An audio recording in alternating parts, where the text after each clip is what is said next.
I'll be live in a second. Okay, I should be live. Let's go. Hello everyone, welcome back to the Advent of Code. I have a few days to go through this evening since I didn't stream this weekend.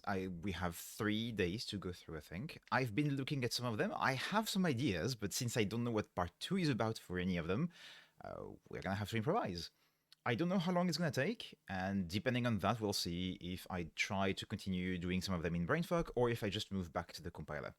So, yeah, let's go. So we start with day 6. Day 6 is interesting. I've been, I think, partially spoiled on what part 2 is going to be about, because as like presented here, there is a line that says that the spaces don't matter between numbers. Where was this? The left-right alignment of numbers within each problem can be ignored. I have a pretty strong suspicion that part 2 will be about not ignoring that particular thing. So let's copy this with the white space. I don't know exactly where it's going to be, but I suspect there's going to be some trickery there. Let's go to day 6. Actually, let me go here. There we go.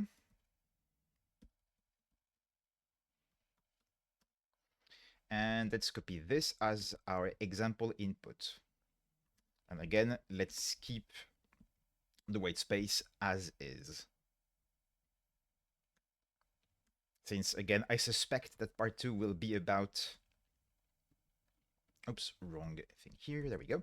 I suspect part 2 will be about managing that white space. Now, part 1 is about, if I remember correctly, because it was a few days ago, we are looking at the columns, and there's 4 different columns here, and we need to apply the corresponding operation to each column, is what I understand. And if it's multiplication, we multiply all the things together. It's addition, we sum all the things together. That seems fairly straightforward. And here we need to compute the sum of all the things. Okay. So what I'm going to do here, I'm not going to touch the input at all since I don't know what part 2 is about. And as a result, parse input is just going to be... Do I want to split it in lines? I guess it could just be lines for now, and as a result, parsing the input is just calling the lines function, and that's about it. For part 1, what we're going to do is we're going to map words. Well, map words. So on each line, no, actually map words was correct. On each line, we're going to apply the words function. That's going to segment the line into blocks of non-white space, basically. That's going to give us the different groups per line. We transpose that result to get the columns instead of the line. And then for each column, we map reverse and compute.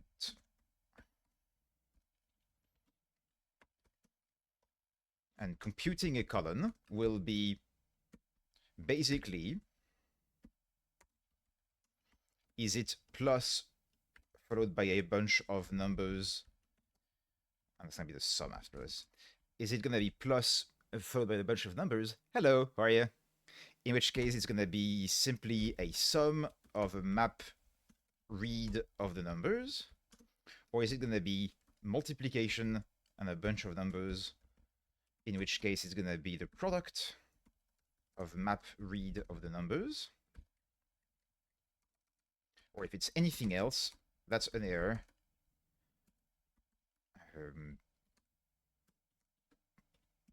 Incorrect input or something like this. We can try this, see if that works. Except I'm not running the proper day and it doesn't compile anyway. I have an error somewhere. Yes, I'm doing a case, but I'm using equal sign instead of an arrow. So today, day 6, so I'm catching up on a few days. This day is about, we have this kind of input like this in columns that I have copied here, and we're supposed to do operations per column. I don't know what part 2 is about yet. I suspect that, again, since part 1 clearly states that the alignment and the white space is irrelevant, if it's there but irrelevant, I suspect that part two will be about making that white space relevant in some fashion. I just don't know what it is yet. So for part one, I'm using words to segment each line into groups of non-white space, transpose to get the columns instead of the rows, reverse to get the last element of the column first, which is the operation, compute, which is basically how do we get the things, and then sum the result. If this works for the test input, we are expecting the value. Ooh, why is my RAM all disappeared? What do I have that's running? Why am I swapping? Because I have a GHC that's using 50% of my memory. I think that's an old experiment that's running that should not have been left running before I started the stream. Let's kill this. At least since I'm not running OBS on this machine.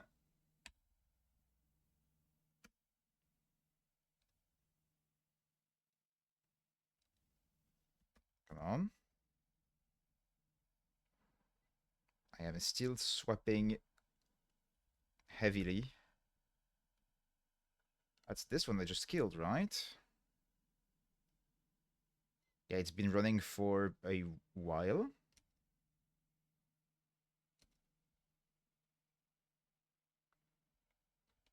Here, that's an error.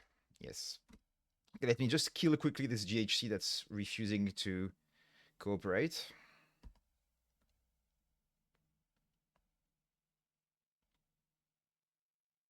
Oh, it's another one.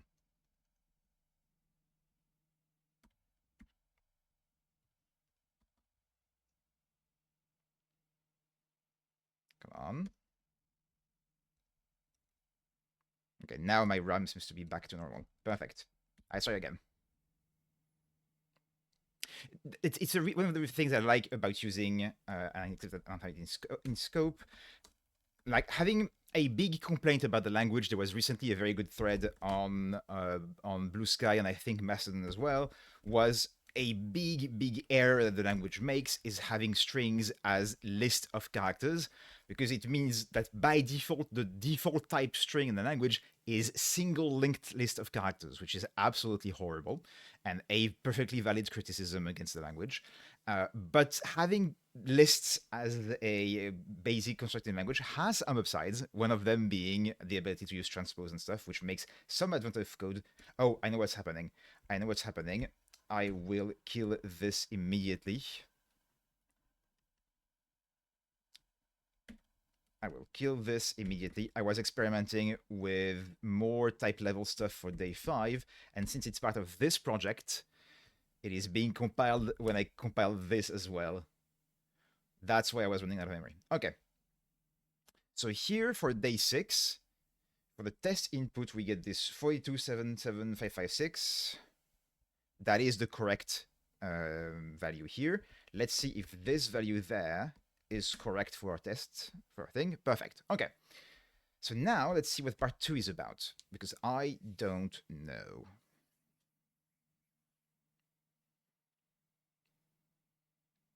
Right to left in columns, okay?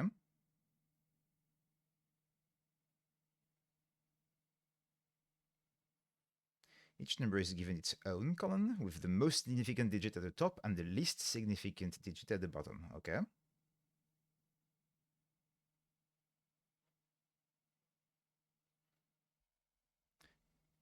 The rightmost problem is 4 plus... Ah, I see. Okay. Plus 431 plus 623. Okay. Okay. That doesn't seem too monstrous. So I think here, what we're going to want to do is we're going to want to transpose before doing the map words.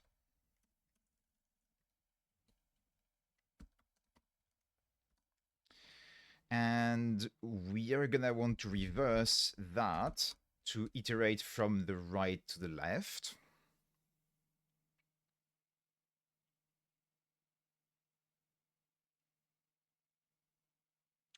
And unless I'm mistaken, every line will either be one number or one number and a symbol.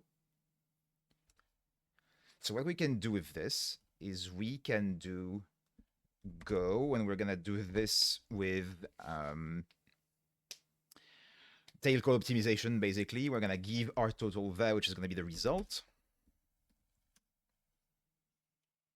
So we're going to keep a buffer of the numbers that we're going to need to take care of. So here is our grand total. Here's our current buffer of numbers. And this is going to be a fold, I suppose, over that list with a go function. So our go function will have the total value, the buffer of numbers, and one particular line from a particular column from right to left. And here, this is going to be a case of we have only one number. And I suppose our accumulator needs to be only one value, so it's going to be that. In which case we return our new accumulator, the total is unchanged, and our buffer grows by that number, except read that number, I suppose. Or if we get a number and an operation, that means that our total grows by doing compute of that operation and that number at the beginning of our buffer. And the buffer is reset to an empty list. Anything else, and that's an error. Incorrect input. And at the end of this, we'll have our total and buffer, and we just need the first value. Let's see. Transpose, I can't spell. And of course, I didn't define compute, and compute is going to be the same thing as this, basically. It's going to be a case.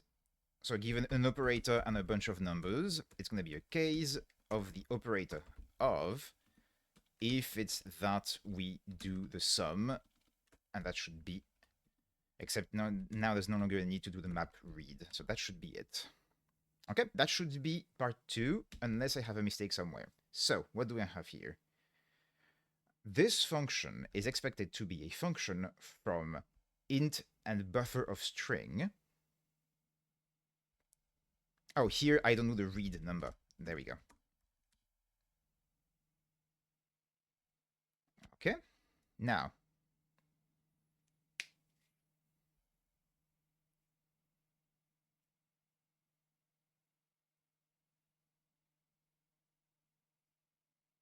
Now what's wrong?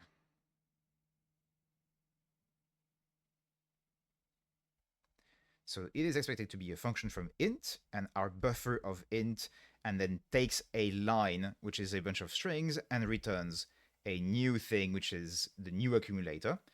And instead here we have list of int. So we have something that's wrong here. Oh, of course. The read number goes at the beginning of the buffer. This operator was used the wrong way around. There we go. Okay. Number shadows the existing binding, which is defined, okay, in something I've just removed. Okay, so if this works, we should get this 32632827, and we don't. We get incorrect input. Interesting. So that means maybe one of my assumptions about the shape of the input is wrong. So let's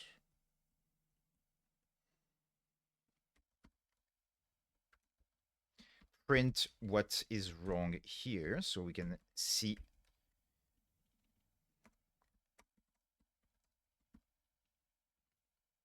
Or maybe here the operator is wrong, in which case...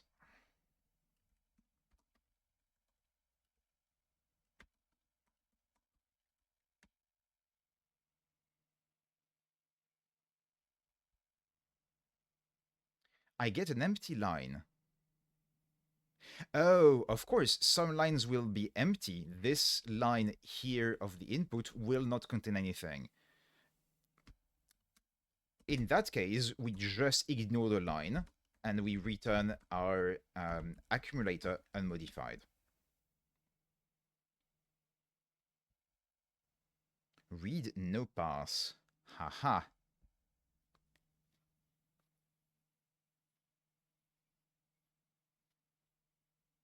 Is it possible that we might have just the operator in a line?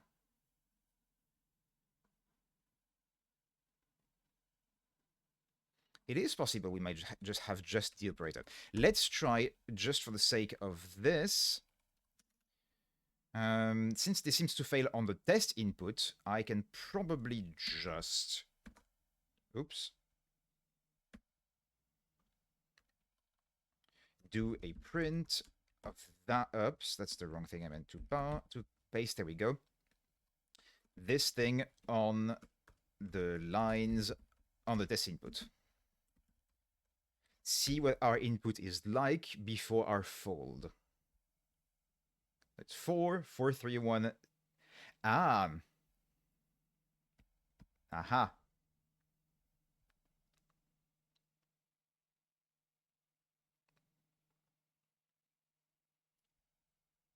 There is no guarantee that there's going to be a space between the end of the number and the symbol. So my use of words, which I was hoping would separate the numbers and the symbol, doesn't work on all columns. I see.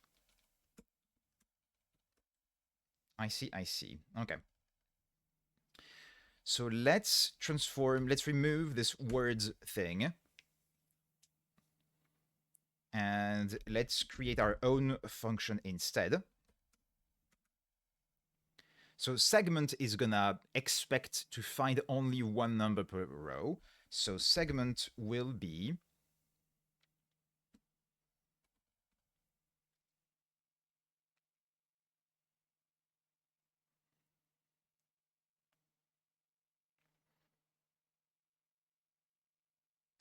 gonna be a function that transforms a string into a list of strings, which will be the number and the operator.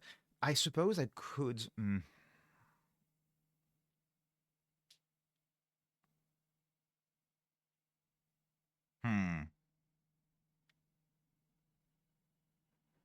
I kind of want to use parsec for this, just to avoid having to write a bunch of string manipulation by hand.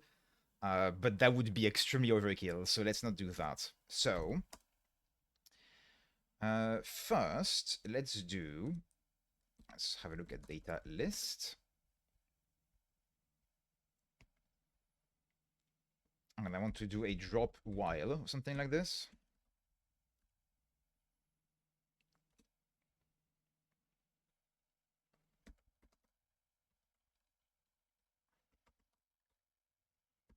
Drop while is space of the line. That gives me the body. Then I get the number, which is take while is digit, I think. If I try GHCI import the data character is digit of 0 true, is digit of plus false, perfect. Take while is digit, and then symbol will be take while different from space of drop. I need to do a split here. Drop while span is what I want, I think. So it's take while and then... Yeah. So I want to do a span here. remainder is span is digit, and I might just do that and remove this body alias.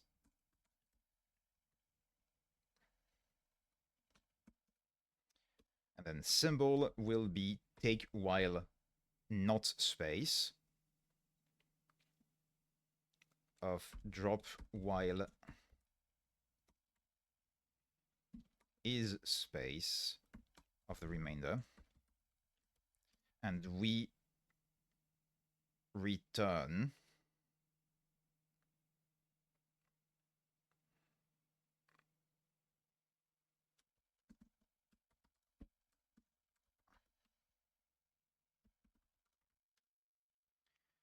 perhaps here we could use something smarter than a list like this, which is kind of ugly. It's fine. It's just string manipulation. If the symbol is empty, we return a list that's just a number. If otherwise, we return number and symbol. That's not a very elegant way of having this. I kind of want to do something better than this. Let's introduce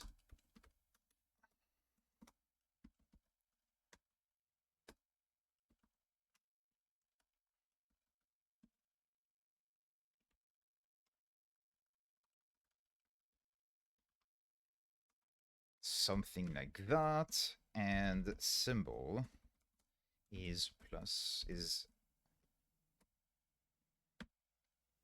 Come on, what is happening? Addition or multiplication.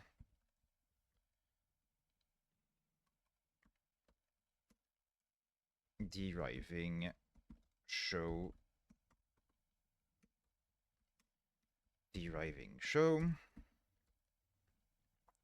So now instead of doing this, we do this, and if it's now we can do something like that. If the symbol is plus, we return that we got a operation with read the number and addition. If we got this, we return that we got an operation with read the number. And actually, am I just gonna do read on the number here? Nah, no, it's fine. It's gonna be more readable to do it here like this. Read the number and multiplication. And if we get anything else, we assume... Well, I guess we could do the thing of like, okay, if it's empty, then that's perfectly fine. That's just a number. And that's read the number as usual. And if we get anything else...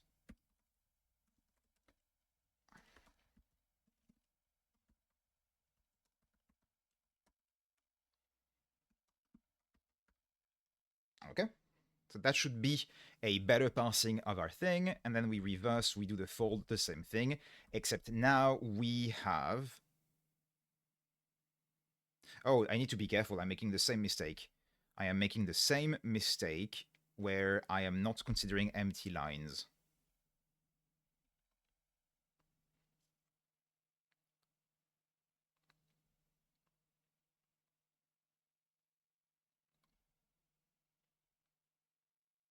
I need to be careful. So we can have an empty line.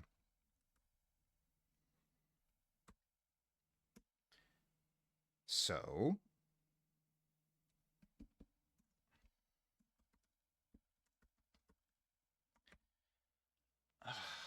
Okay.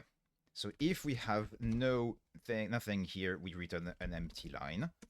If we have anything else, then we can do this.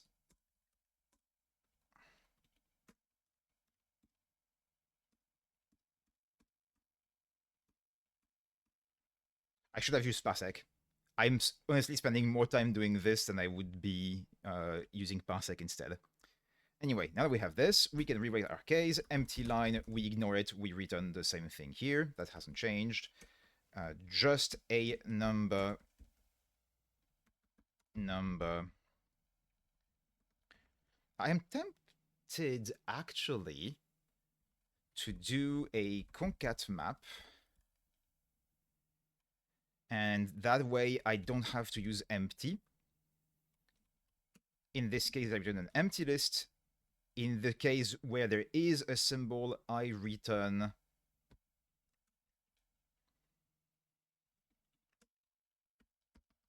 number with read the number and followed by operation with the symbol. So two different instructions in a way. And otherwise, here I just return number with read the number. That way, I no longer have to handle the empty case. Every line that I find is like I transform that into a series of instructions. And if I find a number, then I modify my buffer to be to contain that number. And if I find a operation, then this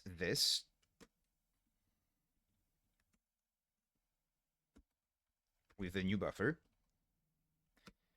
And now there is no longer a need for error here. This is just addition and multiplication.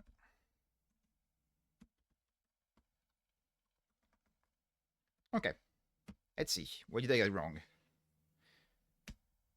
Is digit not in scope? That is imported from data character.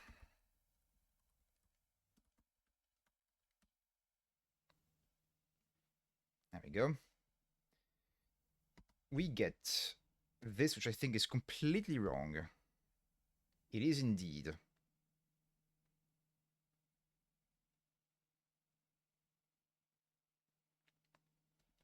So let's see what the... Oh, I do a reverse. What I suspect happens is, since I do a reverse before, I should do my reverse first, I think. Because then otherwise I would have the product before the operation before the number. Now this is correct. We expect 32,63,827. We get 32,63,827. Let's see if this value is correct here. It is correct. We are done with day 6. Okay. Yeah, parsing was the annoying part. I should have just used parsec. This was a big waste of time, I suppose. Oh, wait. Anyway, that's done. If I were to rewrite it using parsec, just to make it faster. I swear I know how to type. And import AOC.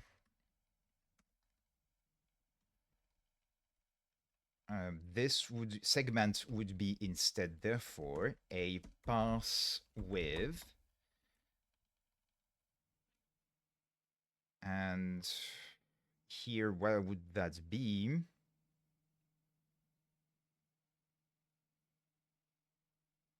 I guess this would be a try.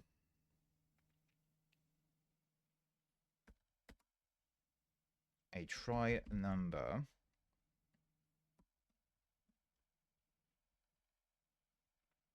Should give us a number. Followed by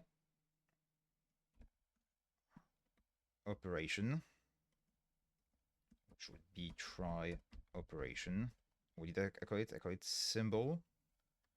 That symbol already has a meaning. And here, case number. Well, number is already a thing. I need to rename this. I'm gonna do just a...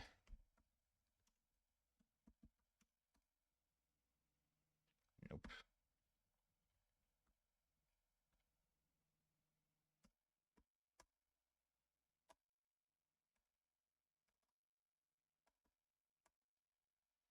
Okay. I need to do the same thing for part 1. Oh, no, it's fine. I don't have number singular. So this would be try a number, try an operation, and then case the number and the operation of. If we have nothing for the number and here it doesn't matter what we have, then we return an empty line. If we have just a number and nothing, we can return number of that number. If we have just a number, just an operation, we can return number n and operation op. And this is gonna actually shadow the name. I'm gonna get a warning, so let's do that instead. And I just have to define what is an operation. An operation is choice of addition being the result of parsing the symbol plus, or it will be multiplication as the result of parsing the symbol star. And now this should be a parsec version of, we don't have to do all that string manipulation manually, when it works, of course. Wait, try doesn't...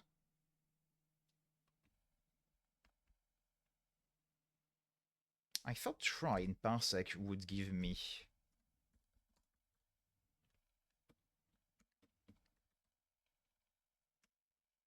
a maybe. Or is it optional? Gotcha. So this is not what I want.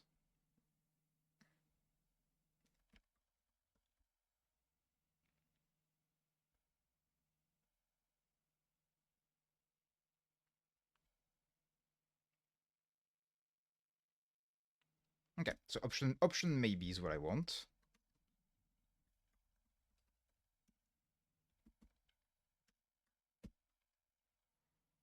I will probably need to skip white space at first.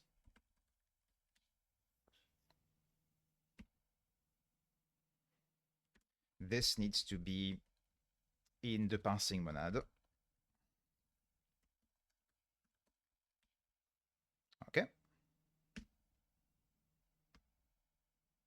326387 and 11044 something.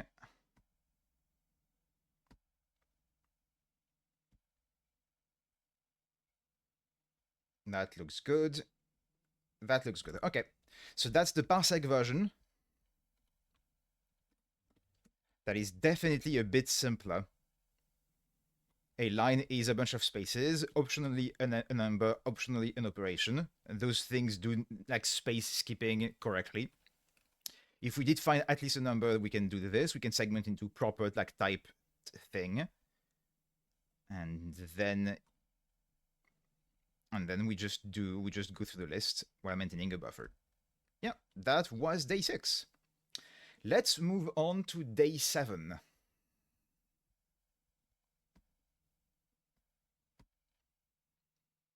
Yes, I've seen this. The first part 1 looks easy. I don't know what part 2 is going to be about. I'm slightly worried. The big trick of part 1 is that we are supposed to deduplicate things. So basically we have something that starts at this S thing here, and then it drops vertically. When it meets one of those symbols, it splits left and right.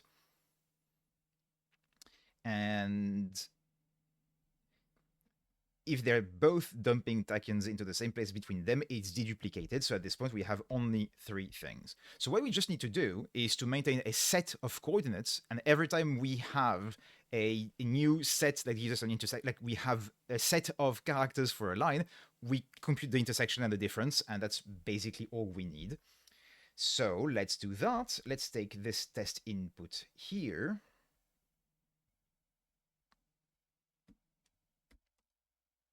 Oh, I don't remember what we need at the end. A tachyon bin is split 21 times. That's not the number of times that number of things we have at the end. That's the number of times we do a split. Okay. And why is it not the sum of the number?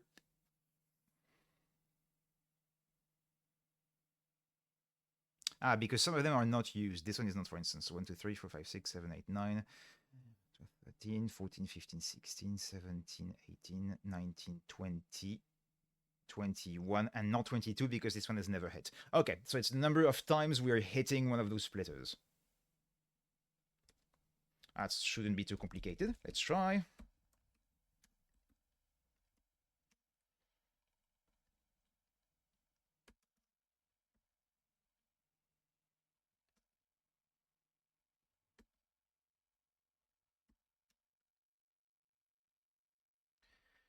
Okay, we have our example. We are not going to need parsec at all for this, I think. Our input is going to be a list of strings, I think, for now, and we're just going to do lines on the input there again. Okay, and I think we're going to need do hash sets. Do I need to use regular sets, or do hash sets have what we need?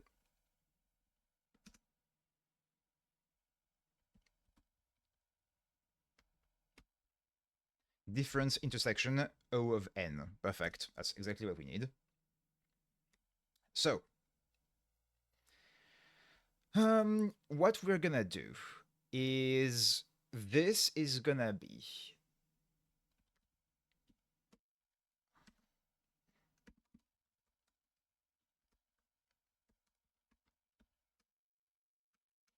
otherwise we're gonna have the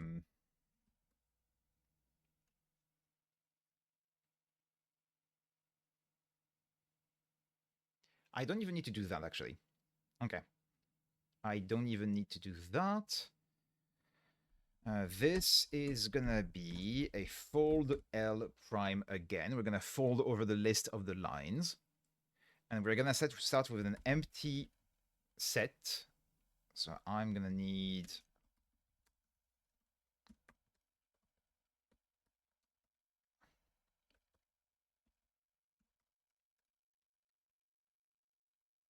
an empty set of tachyons at first. Our function is going to be go, and our accumulator will be the set of tachyons and the number of times we've hit something, at the end of which we will do this. And now the only thing we need to do is to transform each line into a set of coordinates. And this is going to be done by... And if it proves to be the same thing for part 2, because I don't know yet what part 2 is going to be, I'll just move that into parse input there. This is going to be a map prepare for now, where prepare is going to be a set from list of, for each character C, an index E in the input, which is obtained by doing a zip of an index with a given line, the given line of characters line. So I get the index and the character. I keep only the indices for which the character is not dot. And I return that index. And then I get a set from list. So I get here a set with just that index, here a set with just that index, here the set with those two indices, and so on. Now, I just need to do a go of like like moving from one line to the next. How do I do that? I have my current tachyons, which is going to be an empty set at first, and that's fine. And the current number of splits we have encountered. What do we do here? We are going to need to figure out how many of the splitters do we hit. So this is going to be an intersection of the tachyons and the splits. So if we have a tachyon on this index and the split at this index, that's a hit. And the no hits, I suppose, will be the difference between our two sets. Oh, there's one mistake here. So basically, my plan is to not consider this S character any different, and it's basically, it's gonna be... I can't do that. I need to do a special case for S, basically. Okay. I need to do a special case for S. That's fine. That's fine. This logic here remains the same. I'm just going to have to make a special case for S. So here will be the difference between our tachyons, elements of the first not existing in the second. Perfect. And the split. So I need to make a special case for the S, which means I need to initialize here. So this is going to be... I'm going to do a irrefutable pattern, which I might have a warning for, but this is going to be initial tachyons and lines. It's going to be a map prepare of the input. And this will be the same thing as that. And here, instead of giving an empty set, we are giving the initial tachyons. There we go. Okay, so now we have the ones that have hit something, the ones that have not. What is our result? What do we return? What do we... How do we change our accumulator for the next step? Well, tachyons are going to be modified in some way because it's going to be the union of no hits, so the one that did not hit a splitter, with, for each splitter, one on the left, one on the right. So a set map. Let's see. Is there some kind of concat map instead of a map, in fact?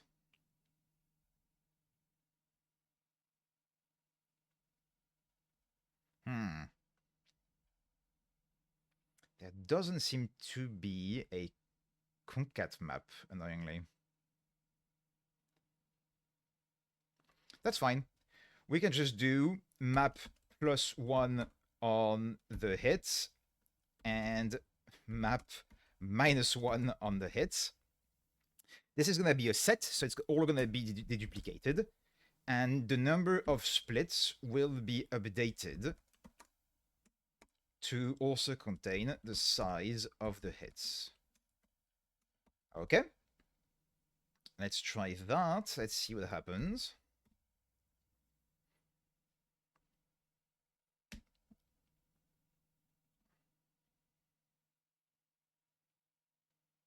Oh, of course, I forgot that a string literal must be...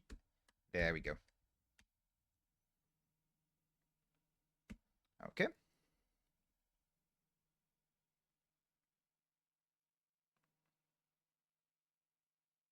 So this function go that we have made here... Oh, of course.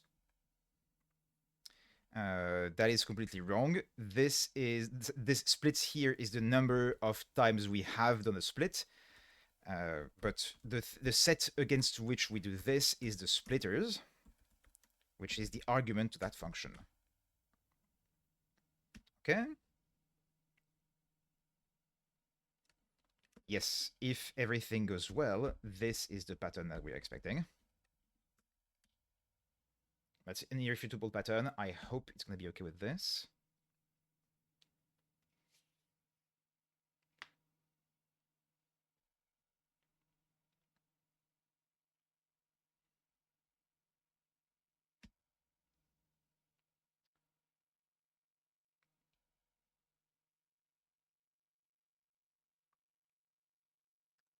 Let's see what's wrong. So here something is wrong. So let's type everything explicitly so that... Wait. No, this is fine. Our input is a bunch of lines. We map prepare so we get a set on each line. And we're expecting the initial set and then the list of sets. So that should be fine. So let me type this explicitly. This takes our accumulator, which is our set, our hash set of int, and our int, which is the number of times we've done a split, and it takes a hash set of int and returns a tuple of hash set of int and int.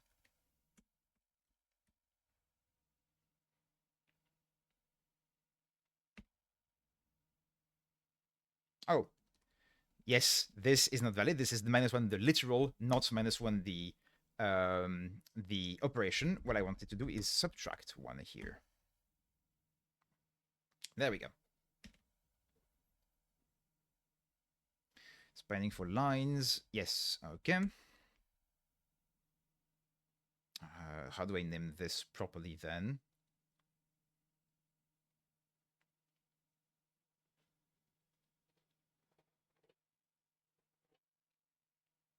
I'm tempted to, in fact, do a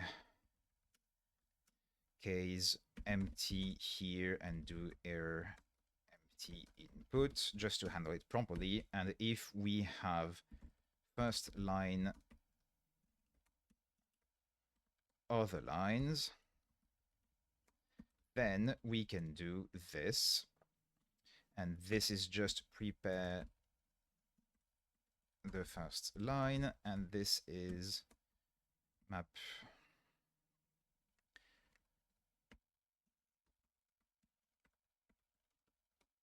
There we go. So it's first line, other lines. I don't need to do that anymore. I can remove that. Let's see what we have.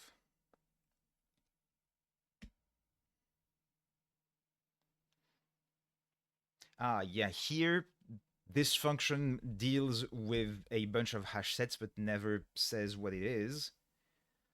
Because the function here takes strings, returns an int, and none of the types within here are clear. So I'm going to leave the typing for Go here so that the compiler knows what kind of thing we're trying to find.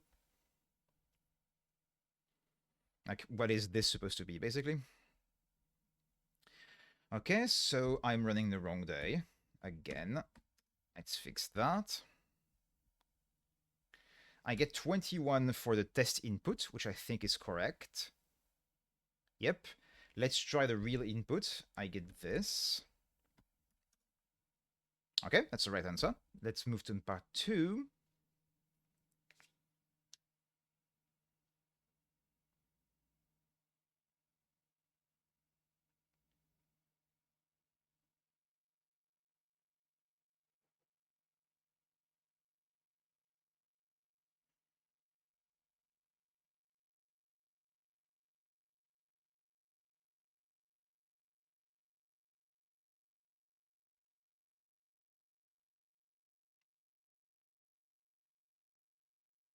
Okay.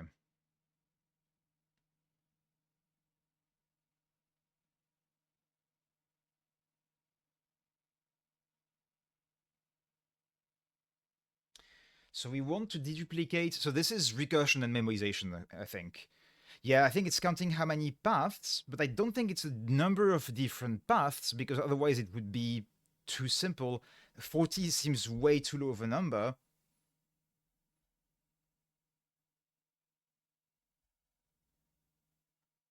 Right? No, maybe it's just a number of different paths. Maybe it is just a number of different paths.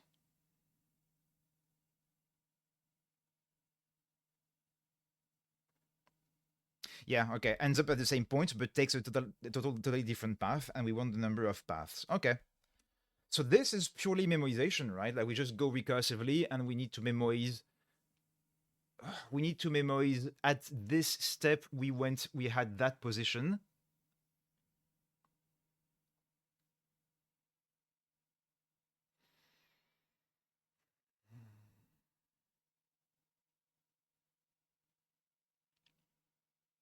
Okay, so first I'm gonna change this to be this, the input is an input of set of int.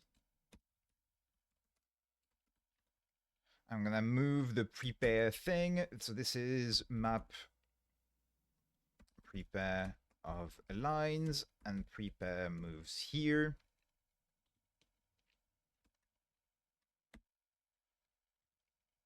And in fact, I can even make it, I was gonna say I make it a non-empty list, but it's fine. I can just keep this thing here.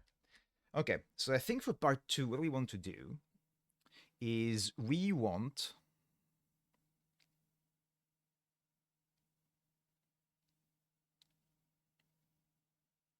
I see two approaches. The first is we do a depth first search, but with memorization, so that, oh, this path gave us this result, therefore in subsequent paths we can just reuse rather than recomputing. Or we do a kind of reverse depth first search where we go from bottom to top and we look at the number of splitters. I think the depth is slightly easier and slightly less error prone. So I think I'm going to do that.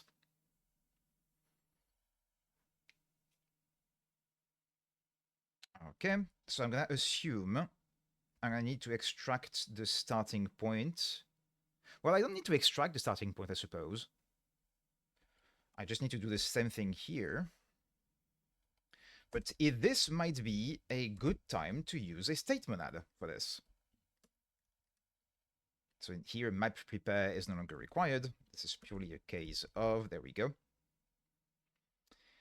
So here we get the first line and the other lines. The first line give us use a multiset.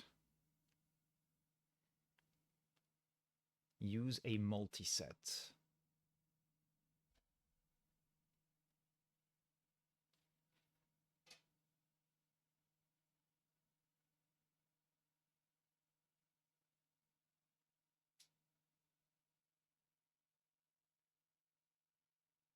I am not sure this would work well, because if I just use some kind...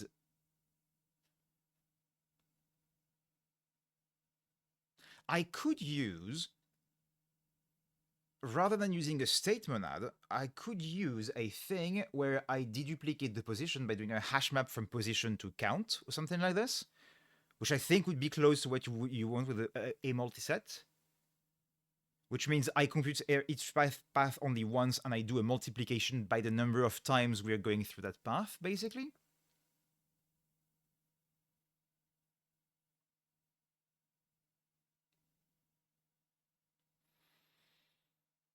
That works, I think. That works. This might be easier than the memorization with the state monad. Okay, let's try this. Let's try this then. So there is in hash set I have seen earlier a 2 map. Okay, let's do that.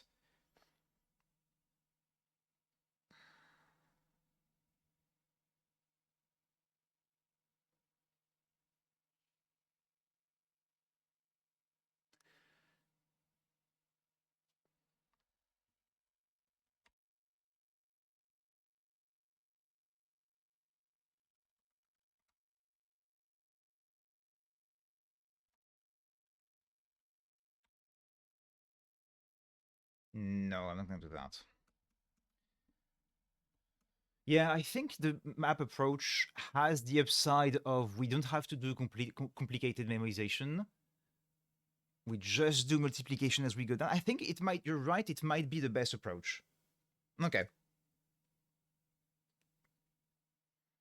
So let's do that. Here, our first line, we're going to transform into 2 map. And then we are going to do 1 everywhere. So it's going to be a map. The map will contain 1 for each entry on the first line. What am I doing? There we go. And we fold with go. And do we need to... Here, I don't think we need to maintain a 0 accumulator thing. It can just be that. And here, this will be the result, will be a sum of the values of the map, I think.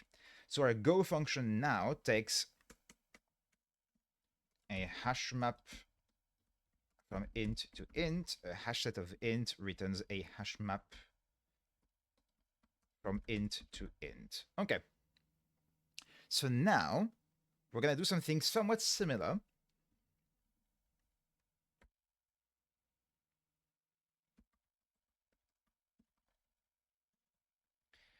Let's see if hash map strict. Oops, that's on the other virtual desktop. Let's see intersection with key. It has difference with hash maps.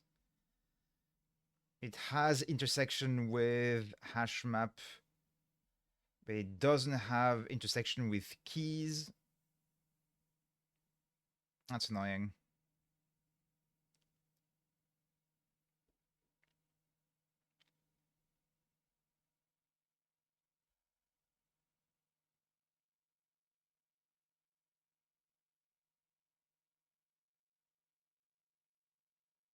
Which means I'm tempted to instead then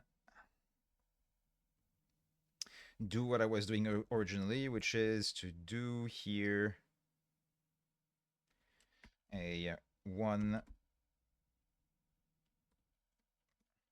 so an f map const 1 of 2 map of prepare, which means now our splitters are a hash map from position to 1, the value of which is not required, but we can do the same thing of intersection and difference.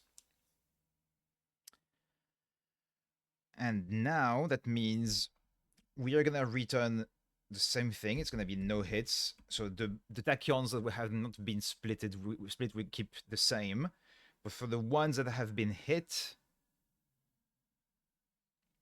we're going to need to do two things on the... Oh, so there's going to be a unions with, which is a function that doesn't exist. That's annoying. That's very annoying.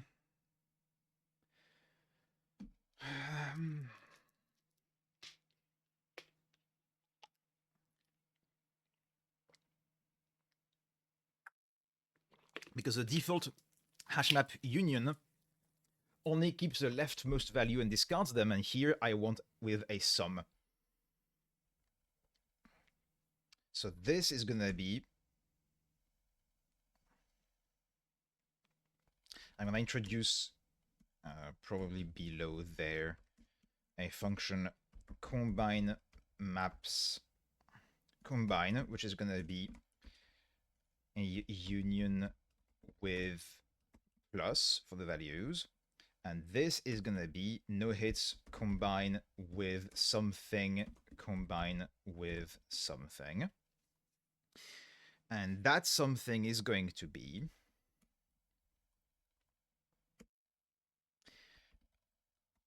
adjust plus 1 hits, adjust subtract 1 of the hits.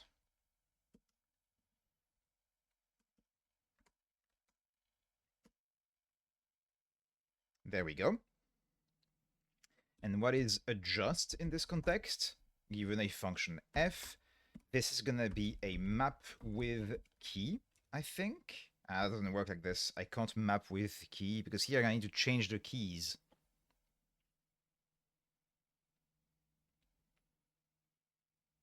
So here, no, I can't do a full map with key, that doesn't exist.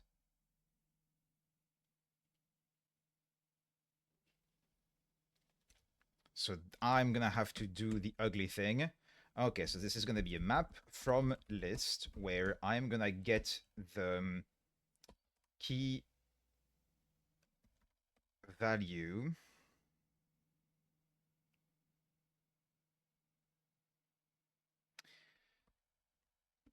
by going over the list of values in the map.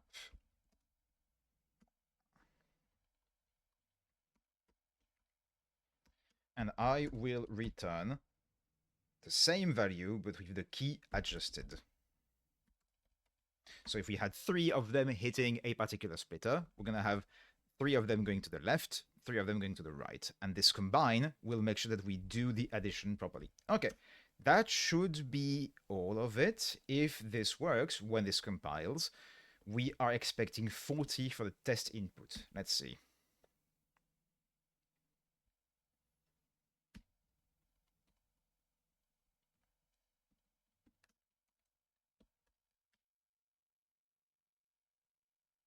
What are you complaining about?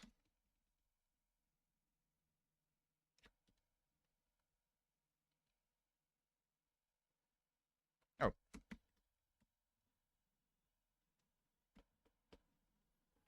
I forgot to import map.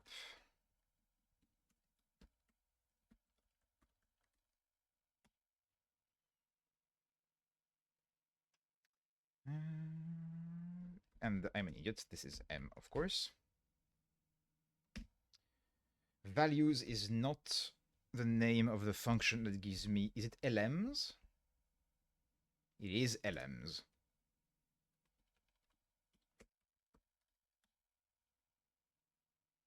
Okay. Prepare is no longer required. It's part of the input now.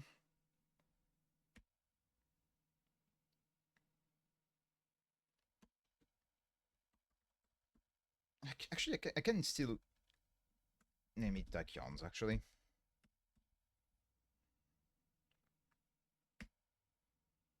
There we go.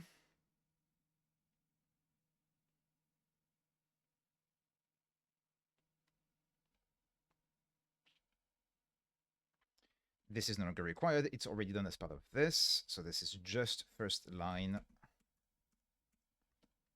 of the lines. Aha, somewhere I have a set. Yes, I have changed the way the function works, and now it takes here a hash map from int to whatever, basically, but those happen to be int. Okay, we get 40 for the test inputs. That looks pretty good. And let's try this value for the real input. And that's the right answer. And that was day 7. Yeah, I think you were right. I think this approach of counting the positions is easier than memoizing. I was planning to like start doing a state monad of basically keeping track of like at this position, this index, this is what recursively we got, and do a recursive traversal. I think you were right. This allows us to go through the lines only once. That's definitely easier. Yeah, I think this year so far there hasn't been a time where I've input a wrong value. Has there been once maybe? As a challenge, yeah, I can do that actually. It's still early and I have only 1 day left to go through, I think. So let's redo part 2.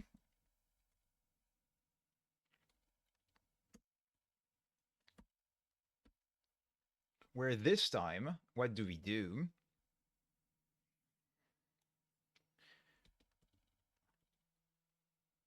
This time, we are gonna do a run state, well, an eval state, or a flip eval state even, with an empty hash map as our state.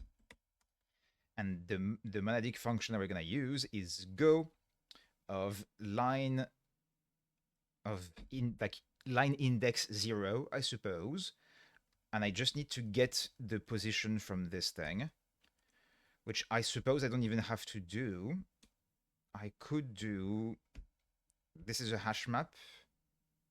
I don't need to keep it as a hash map.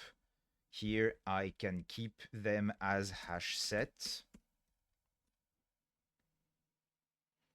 And here I can do a traverse, I think. Is it traversable? It's foldable. Okay.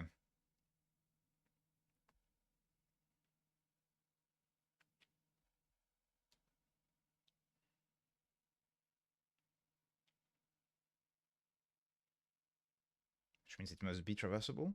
Maybe not. It might just be foldable. Okay. I'm just gonna do a toList. This is gonna be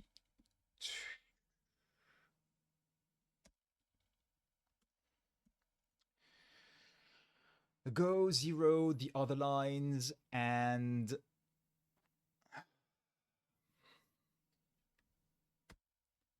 it's gonna be a traverse, go 0 the other lines of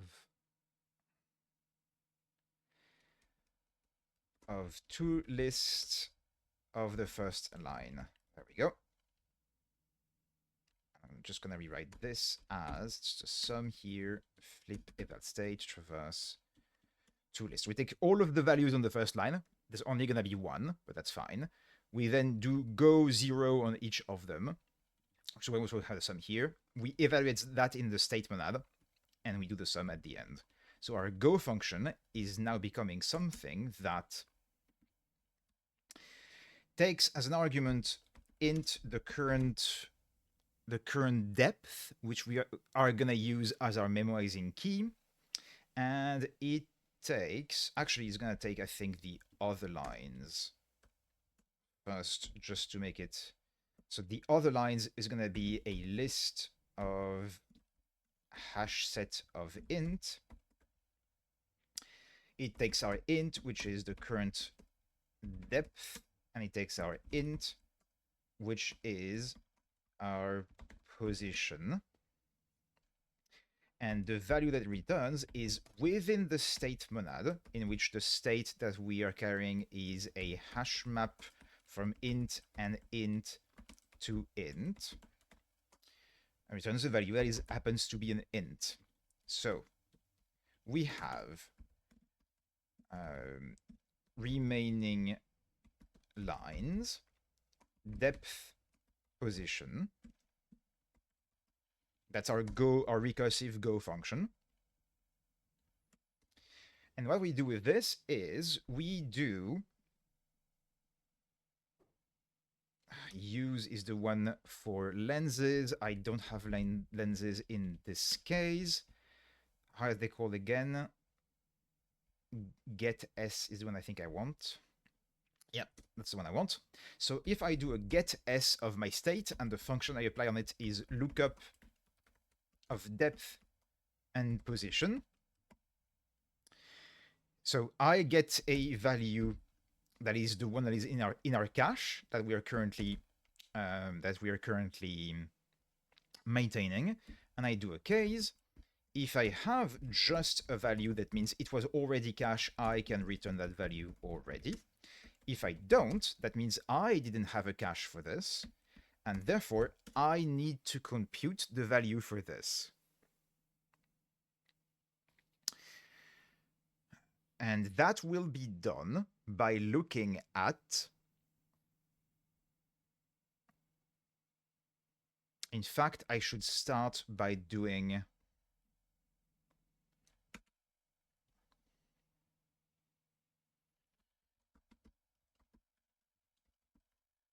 here, I should start by doing a case of the remaining lines of, if it's empty, we are at the end. Whatever this position is only a value of 1. There's only one path here.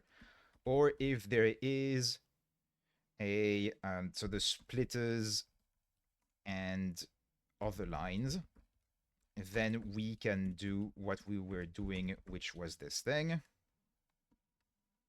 And I'm tempted to instead do this pure 1. And then, so here,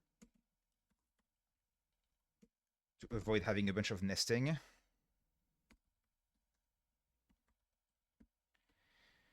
Okay. So we're back to this, equal sign here. So here is the case where there is nothing in our cache for this depth and this position. What do we do? Well, there is two possibilities. There is our position a member of the set of splitters? If the answer is yes, then what do? We need to split. So first, we need to, so the value L will be go recursively with, on the other lines, what's left, at depth plus 1 and position minus 1. R is going to be go other lines, depth plus 1, position plus 1. And we are going to put the thing in the cache always before returning. Our result is L plus R. That's the number of paths that went that way, the number of paths that went that way. And our result we're going to put in the cache. So we're going to modify our state to do an insert of depth, position, result. And we are going to return the result. Otherwise, if the value was not in the splitters, then our result that we should still put in the cache for optimization purposes, which means I could in fact do result here is this and do the stuff at the end, and this is pure L plus R, and this stuff here is moved at this level, and this else, oops, goes here, and else in this case is the case where we did not hit a splitter.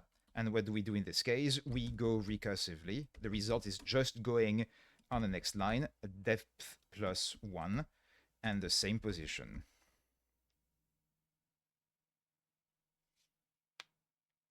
Okay. And that should be it. Let's try printing part 2 underscore 2, the challenge version, using the state monad.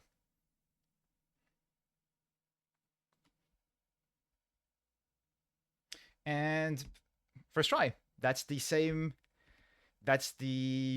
value we got for part 2 and part 2 underscore 2. So I think that happens to be correct on the first try. I'll take that.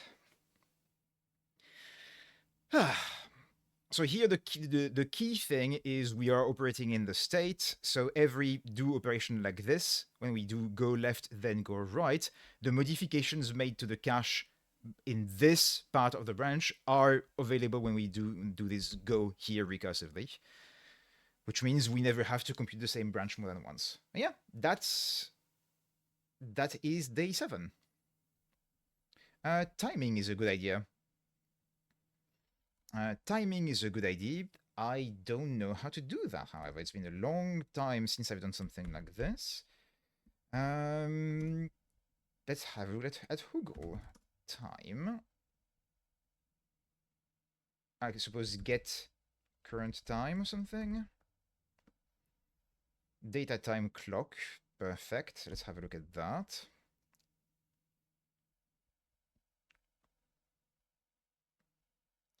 It's going to give me a UTC time. And is there a diff time that is done? Diff UTC time gives you a nominal diff time. There we go. And that probably has a show instance. So we can do a function called measure that given... Oh, I need to be careful with laziness there. I need to be careful with laziness. I need to be careful with laziness that we are not measuring the wrong thing.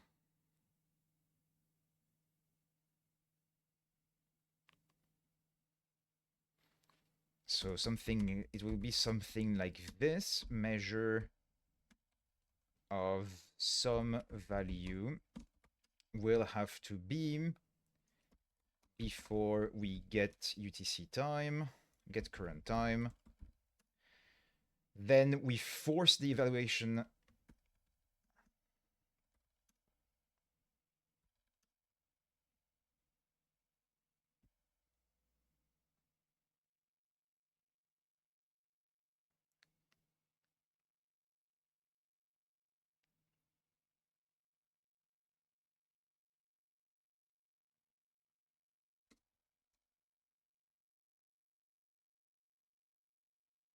Yeah, I'm gonna need to make sure that our result is gonna be sec of some value, just to make sure that the evaluation happens there after get current time. And this will be, so it's gonna be IO nominal diff time and A, and this is gonna be returning pure of diff UTC time of after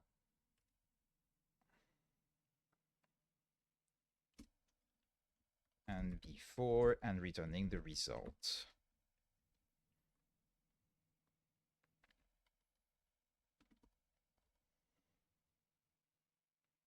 So this becomes print of measure.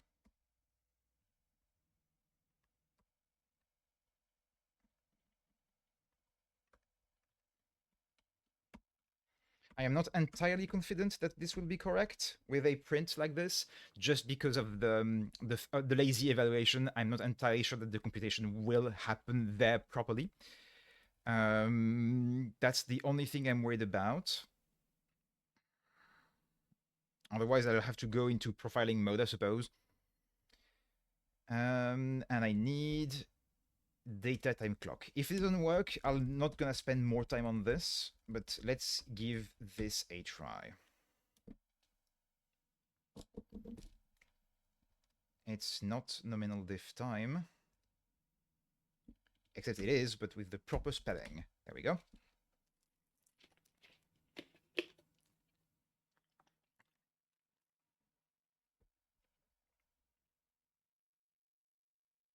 Okay, it does give me some non-zero values, so we have hope that it is actually interesting. I'm not sure. Yeah, I think this one takes into account the.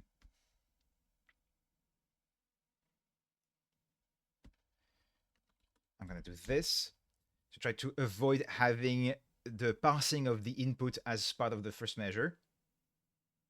There's so much variability, I have no idea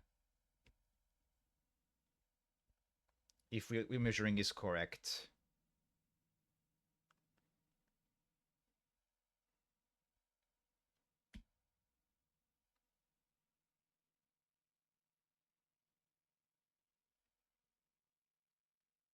It seems pretty consistent that the state monad version is slower for the real input, but that it is faster for the test input. But yeah, at this point, those are so small values, and there's the problem of the laziness thing. I'm not sure those results are really meaningful. So I think at this point, the difference is really negligible. I expect the multi-map version to be slightly faster. It depends. Here we are losing some time on the combination of the maps or the deduplication, but we don't have to maintain a state. And I think not having to maintain the state makes it theoretically a bit faster than this version. Okay, well, I'm gonna move on from this day. It was fun to try a few different things. Let's move on to day 8. Now, what do we have here? Thank you. It was, I mean, manipulating state monad and doing cache and memorization like this is I was gonna say my bread and butter. It is a fairly common kind of work to do. So I'm still happy to compile and work on the first try, but uh, I'm in known territory, if that makes sense. Oh, this one I've given some thought about. I am terrified of part 2. So here, what we have for this one is a bunch of 3D coordinates. And what we have to do is find connections between pair of coordinates by increasing value of length of the connection. The naive thing is that is an n squared, right? Like we have no other option than to go from each point to each other point and look at all of the things, which means measuring all of the connections, keeping some kind of list or container of like mapping from length to the things, and then sorting them. The problem is our actual input is 1,000 lines long, which means basically 500,000, a bit shy of 500,000 connections. That means like a few megs of data to sort, and that feels horrible. So, not knowing what part two is about, my gut feeling is we have to use something a bit smarter. And by a bit smarter, my go-to feeling for something like this is an octree. We divide the space into 8 subsections, and each of those 8 subsections can be divided into 8 smaller subsections, and so on. And that way, we can reason about points locally. Like, here are the points that are all within this section of the space, and therefore, if we want to do things such as testing intersection of things, we don't have to test like collisions or something. We don't have to test across the entire space. Here, however, the problem is we're looking at connections, and those can be arbitrarily long. So yeah, I don't know what part two is about. I'm terrified. What I'm thinking of doing here is instead I'm thinking of doing the brute force. So all of 500,000 connections, but eliminating all of the connections that are greater than like a third of the space or something like this, with the hope that I select a threshold that's small enough that we still have more connections than we need. We need 1,000 connections, I believe. 1,000 pair of junction boxes that are closer together out of 500,000. So I think if I eliminate any connection that's greater than like a third of the size of the space, I should be able to still do this brute force thing. And pigeonhole principle on those subspaces. I'm not sure what that is.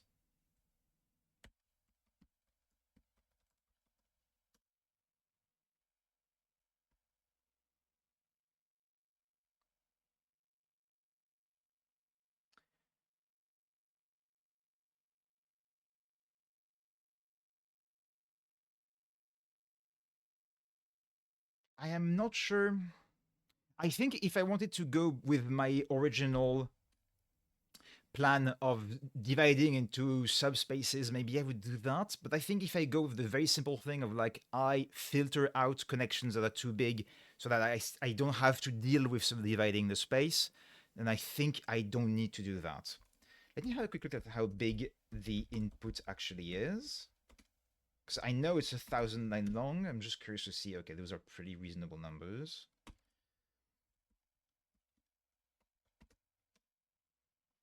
So, first, I'm gonna probably not need any of, I don't know. Our input is gonna be a list of points. And the point is gonna be, do I make that a tuple or do I use, yeah, I'm just gonna make it a tuple. That's just int, int, int. Passing the input is going to be, actually, I'm gonna use parsec for this. Might as well.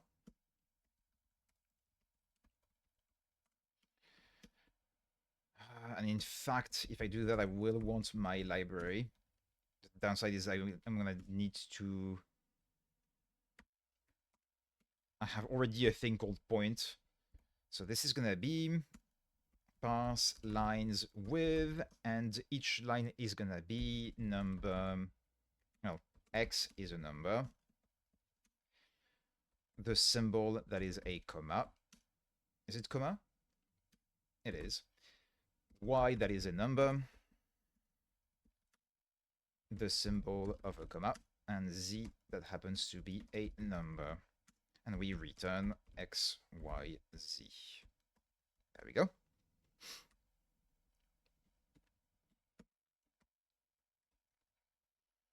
Now, the thing that we want to do is we want to compute. This is where it's tricky.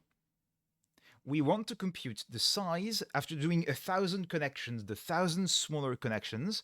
We want to compute the circuit.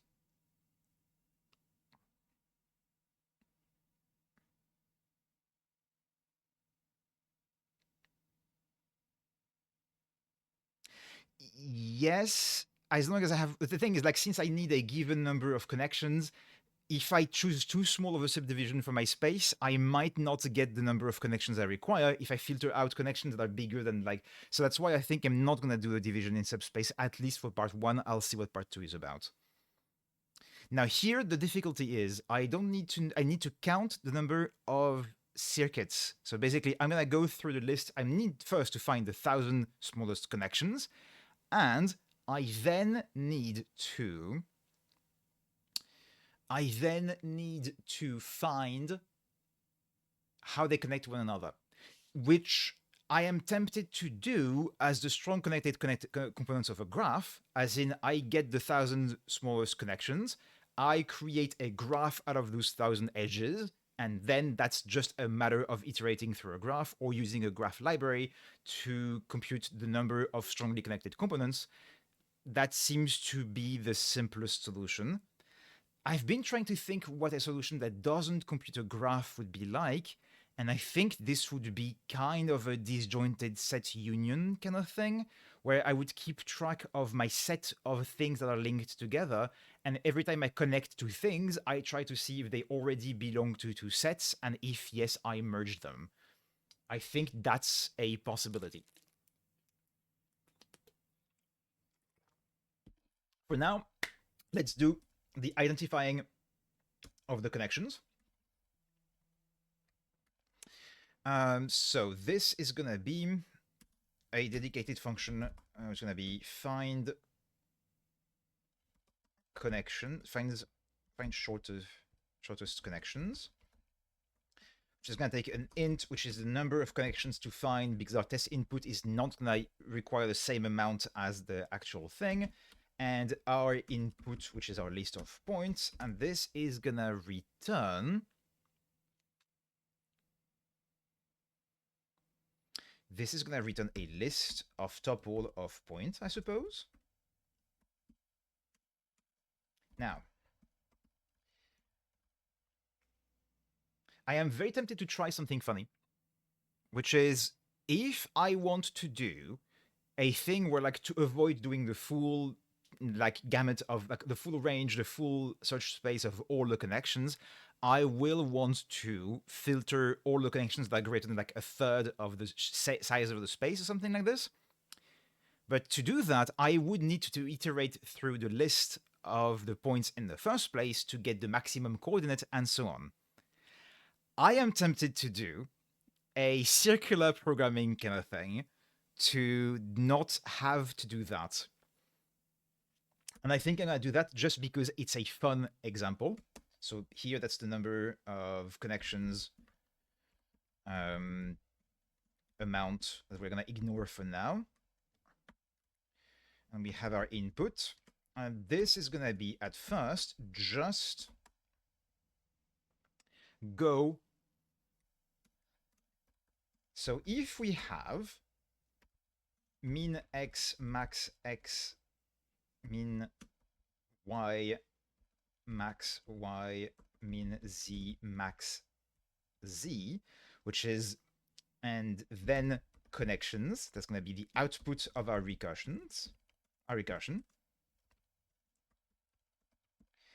And this is going to be obtained by folding over the list of points and considering all of them. So I need the points.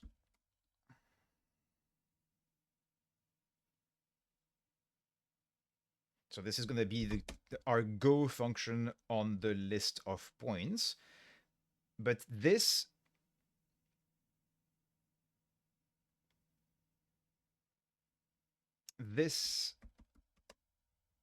function is going to need to also know the max distance that we're going to use to filter.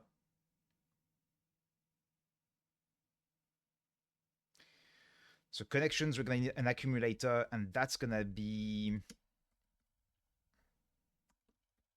a map, I think, is the best thing there. Not a hash map, because that way I can do a map from distance to thing and then do an ascending list of the points within the map. So I will need to give, that's going to be the result, but maybe I want to do this as some kind of accumulator rather than...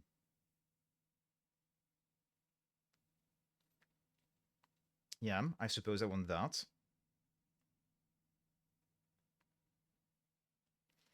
So our state that we're going to go with is going to be the accumulator for the minimum x. The accumulator, maybe I should name this.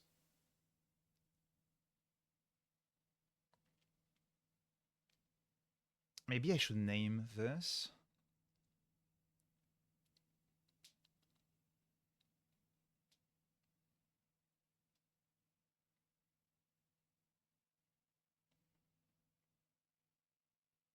Give me 1 sec to think about this. Give me 1 sec to think about this.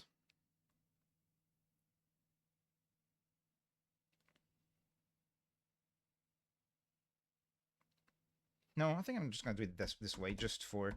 because there's a point I want to make. Our connections is going to be an empty map at first. But here's the trick. Here's the trick I want to do. Max distance, we're going to give here. And max distance happens to be the minimum of max x minus min x, max y minus min y, max z minus min z, divided by 3. And you will notice that this max distance here is computed from the value that we get from the return of this go function. And that is circular programming. With laziness, we can absolutely do that. We give to this function the pointer to where the result will be stored. And via laziness, this is magic and it works. And the result will be a take amount of... I should clean those tabs at some point. Is it to ask list?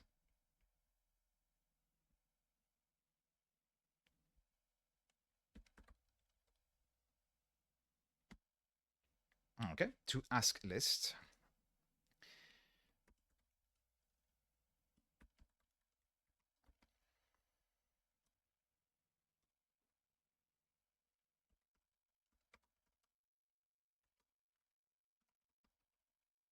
Okay, and those are going to be our connections. Perfect. Now we just need to define what is go. So we have our min x, max x. Oh, actually, there should not be zeros here. Max should be greater than that. Or min should be greater than that, actually.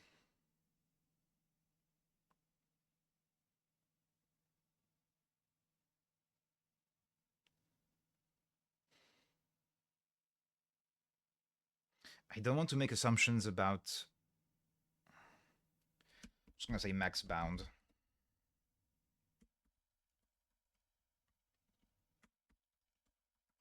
And min bound. I think that's better.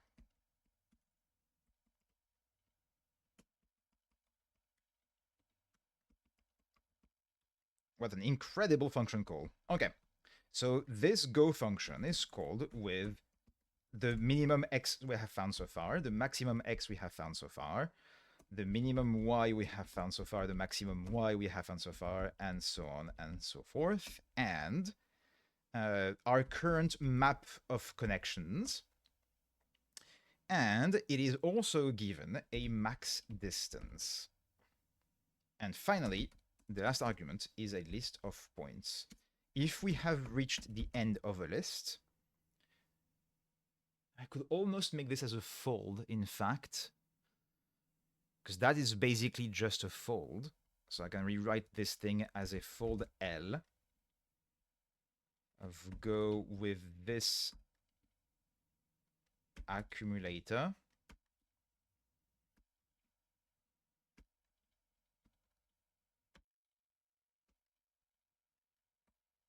Which means here I need to ignore the result.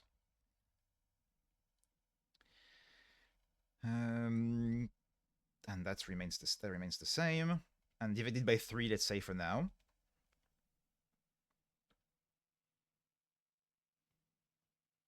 Or I suppose I could do a sanity check, actually. Result will be this. In if length result less than the amount, then err threshold too restrictive.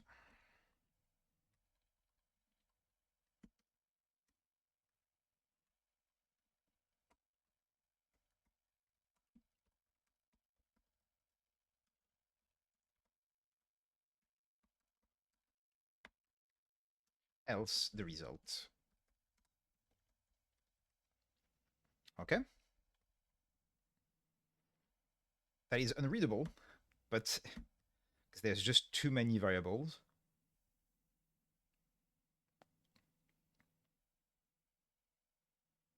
I'm tempted to just... I'm tempted to use an alias for this. So let's do bounds. And bounds is going to be a record that contains max, well, min x, which is going to be an int, max x, and so on. I'm just going to copy it from here.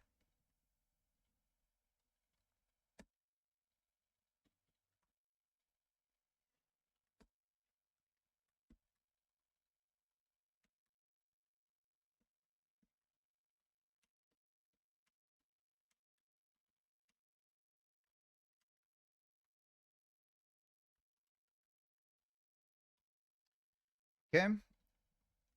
Then we can do default bounds, which is going to be our bounds here, which is going to be this thing.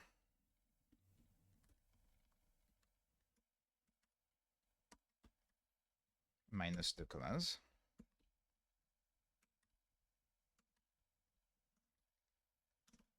And we can do a compute threshold function that, given some bounds, gives us an int, and compute threshold will be this thing.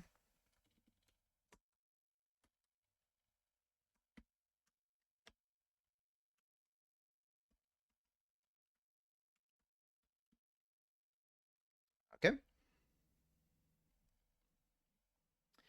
Now we can rewrite this as being our bounds, our connections, and our threshold are this fold L of Go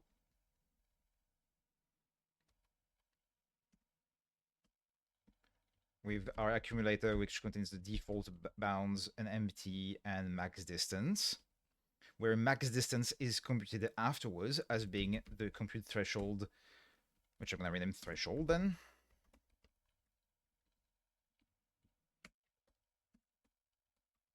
From the bounds that we got. And here we do take amount that hasn't changed, and we still have this check here. And now our go function becomes a lot simpler. That's bounds. Oh, and I could do a update bounds that takes point bounds and bounds, and update bounds given a point x, y, z, and some bounds here will return. Just gonna copy this. Oops. I meant to copy this and I did not. There we go.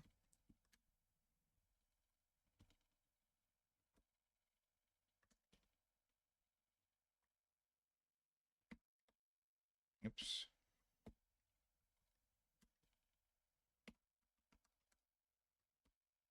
And except this is min, max,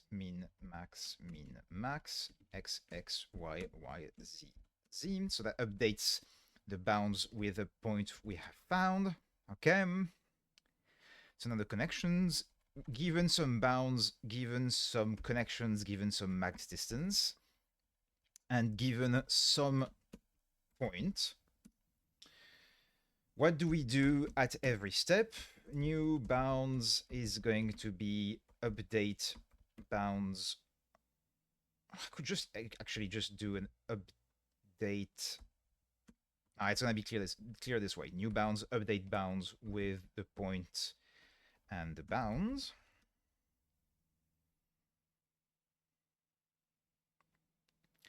And the distance, well, actually, I'm wrong with, no, that's correct. Now we're going to do is we're going to do a second fold. No, that's why I wanted to do it manually with a go function rather than a fold. So let's do this manually with a go function. Here, I want to do a case of an empty list. I return my accumulator, and I don't need to return the threshold anymore.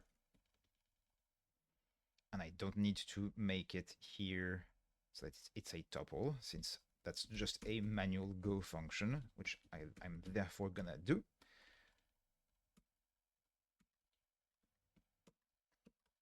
When we are done visiting all of the points, we return the bounds and the connections that we have computed. Otherwise, if I have a point and a series of other points, what do we do there? We're gonna return. At some point, we're gonna go recursively with our new bounds and new connections and an unchanged threshold on the rest of the points. That is what we're going to want to do. The new bounds can be indeed computed by just updating the bounds of the point. The new connections, however, will be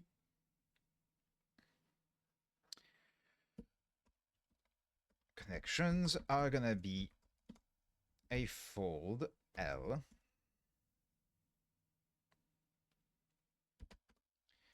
of go2, because I have no imagination, where our accumulator is going to be go2 with the threshold. It's required. And the point. Using our accumulator, which is going to be our basic connections, over the points. Okay. So that's going to be the function that for a given set of points, given point tries to connect to all of the others. And that is going to be, I guess I don't need to do that. I can do a union of, so I don't need to do that. I can just do, I don't need to do a go-to function. I don't need to do a fold. I can do a map from list. So this is going to be do a union of the connections with a new map of connections that we're going to create, which is going to do for each other point in the list, in the remaining list of points. We're going to look at the distance, which is going to be, let's make a function for this.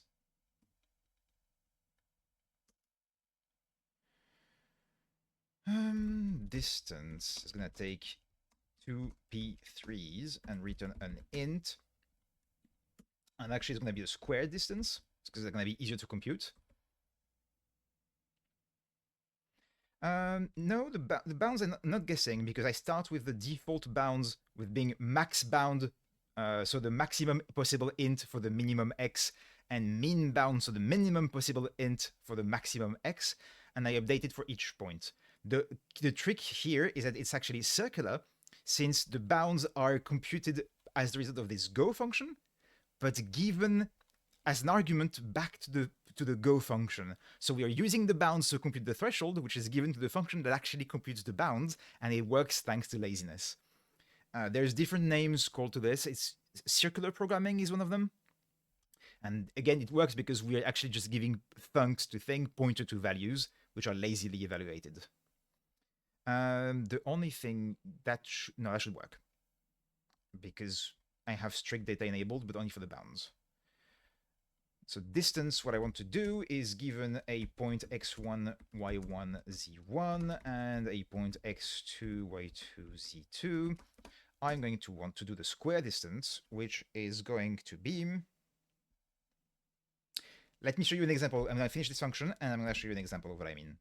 X1, so it's going to be x2 minus x1 squared. I'm going to actually do it as a sum because that way it's a bit more readable, I think. That's the sum of x2 minus x1 squared.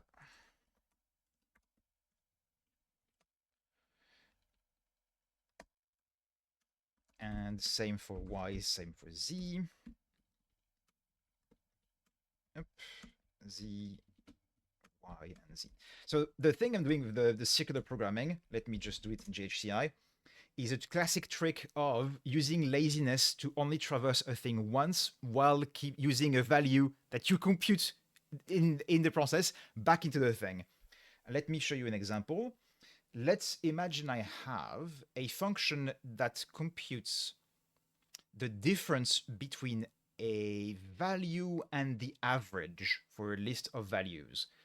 I could do something like this. Let's do it first try in GHCI. Let's go. This would be a function that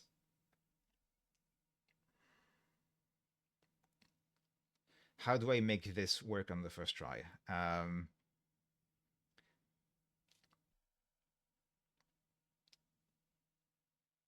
So average distance from average is going to be a function from list of int to list of int, and that is going to be distance from average. I have to type everything. I shouldn't type it in GHCI directly because I'm going to get it wrong. Yeah, let's do it in here, and I'll evaluate it in GHCI afterwards. Distance from average. Function from int, list of int to list of int. And distance from average is going to be, so we have our values or something. Naive way to do this is first we compute the mean, then we traverse the list again to do the distance. But we can do it in only one traversal, and that's the trick here. And the trick here is to do let result and mean being the result of calling a function go that goes recursively on our values with the mean.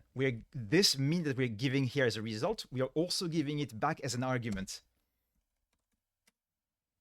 So we are saying this, the name of this value here, which is the func here that we are assigning the result, we are giving as an argument to the function itself.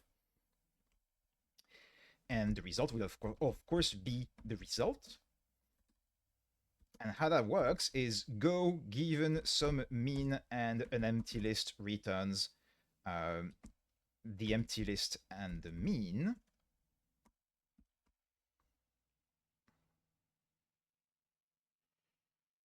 And in fact, I'm going to need to have some kind of accumulator.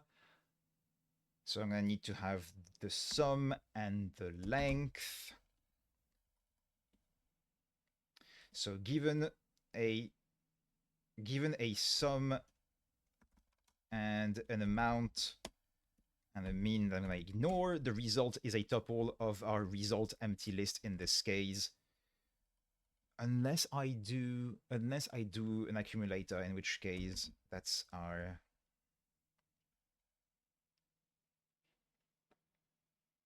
yeah, let's do that.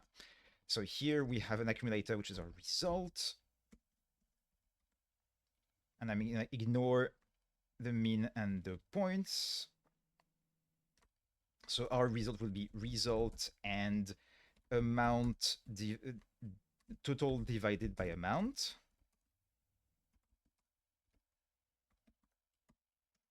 And otherwise, if we have go total amount result, and we have the mean and a x followed by xs, this is going to be go recursively our total plus x, our amount plus 1.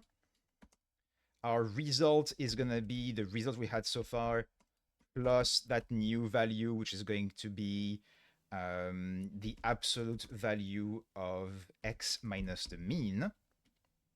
And we continue going recursively on xs, and we need to propagate the mean. Okay, let's try to see if this compiles, and if it does, okay, it fails later on. Let's copy this in GHCI.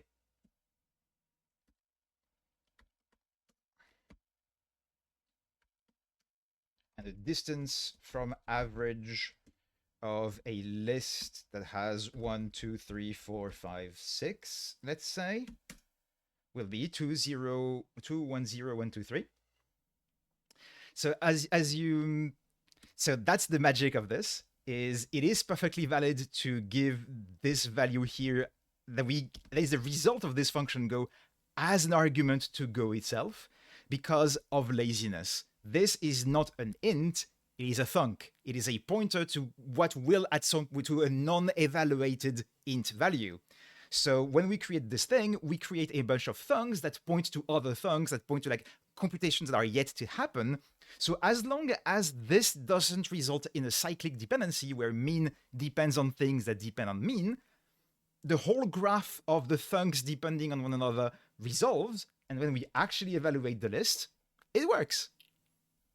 And yes, this kind of like we are taking the result of the function and we are giving it as an argument to the function itself is a tiny bit magic, but that's the beauty of it. It is somewhat cursed. It is the beauty of laziness.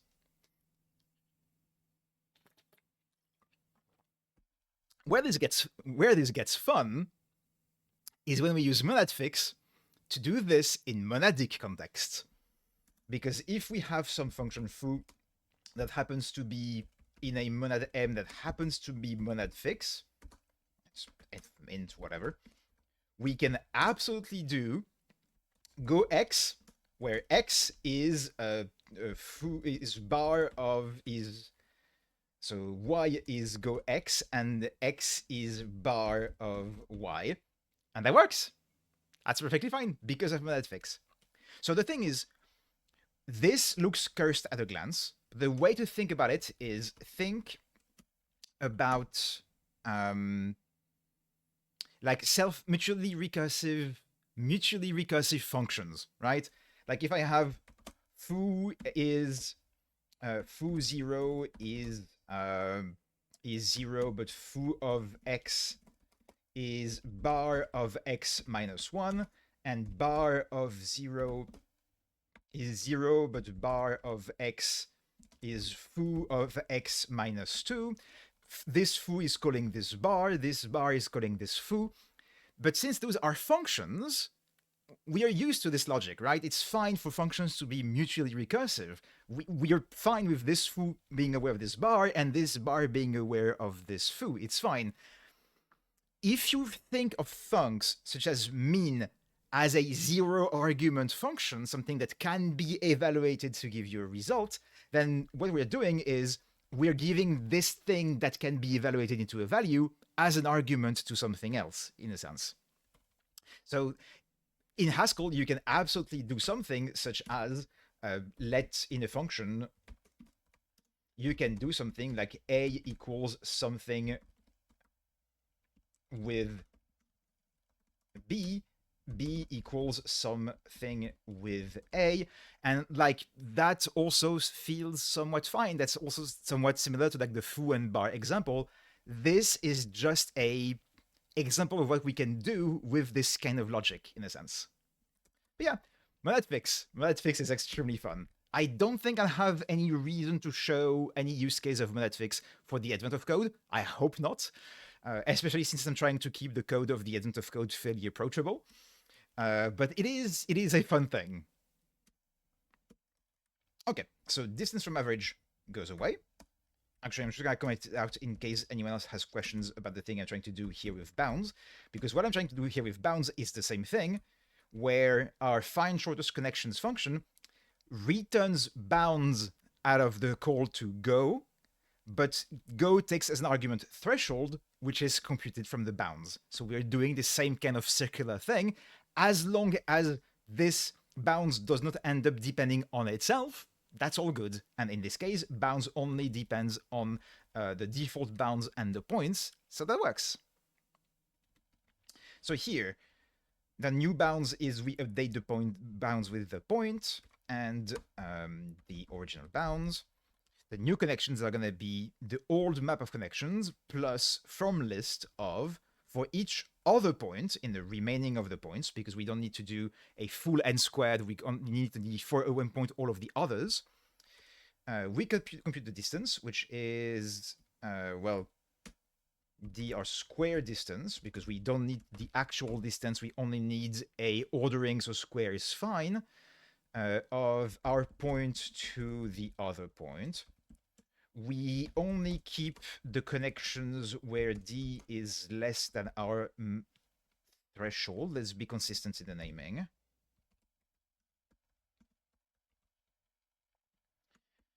Threshold.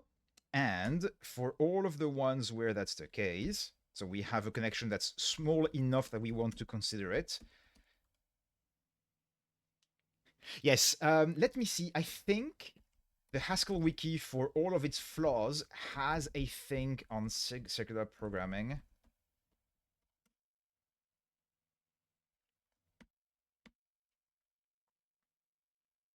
Input arrow, feedback output kind of thing. I think it is a bit too complicated.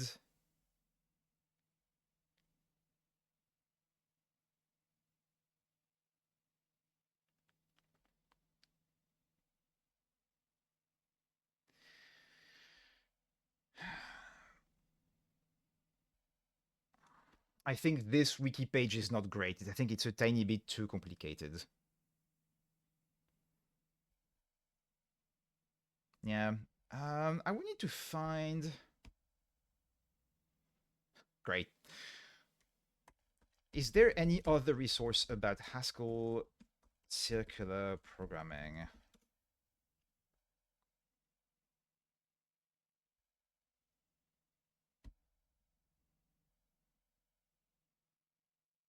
Okay, so trace. Okay, so this is based on the wiki because it's using the same logic.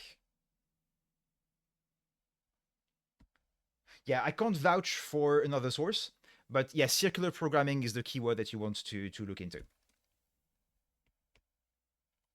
But yeah, here back to this. So our function here takes the threshold computed from the bounds, but returns the bounds that are used to compute the threshold. And here we keep the connections where for every point that is close enough to another point. And since we are creating a map, we need to return a tuple key value. Our key is the distance because we are using a map, not a hash map, which is a tree underneath, so we can get things sorted. Oh, but here,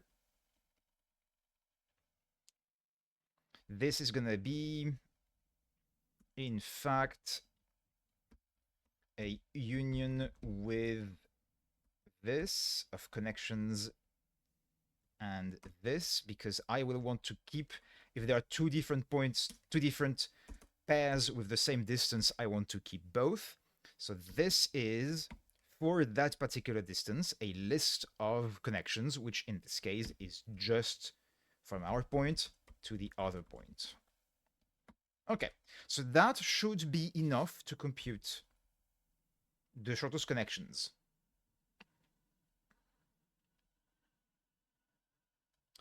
Do I have map in scope? Perfect. So here, let's try to print. So it's only, we want 1,000 of them for the real input, but we only want 10 of them, I think, for...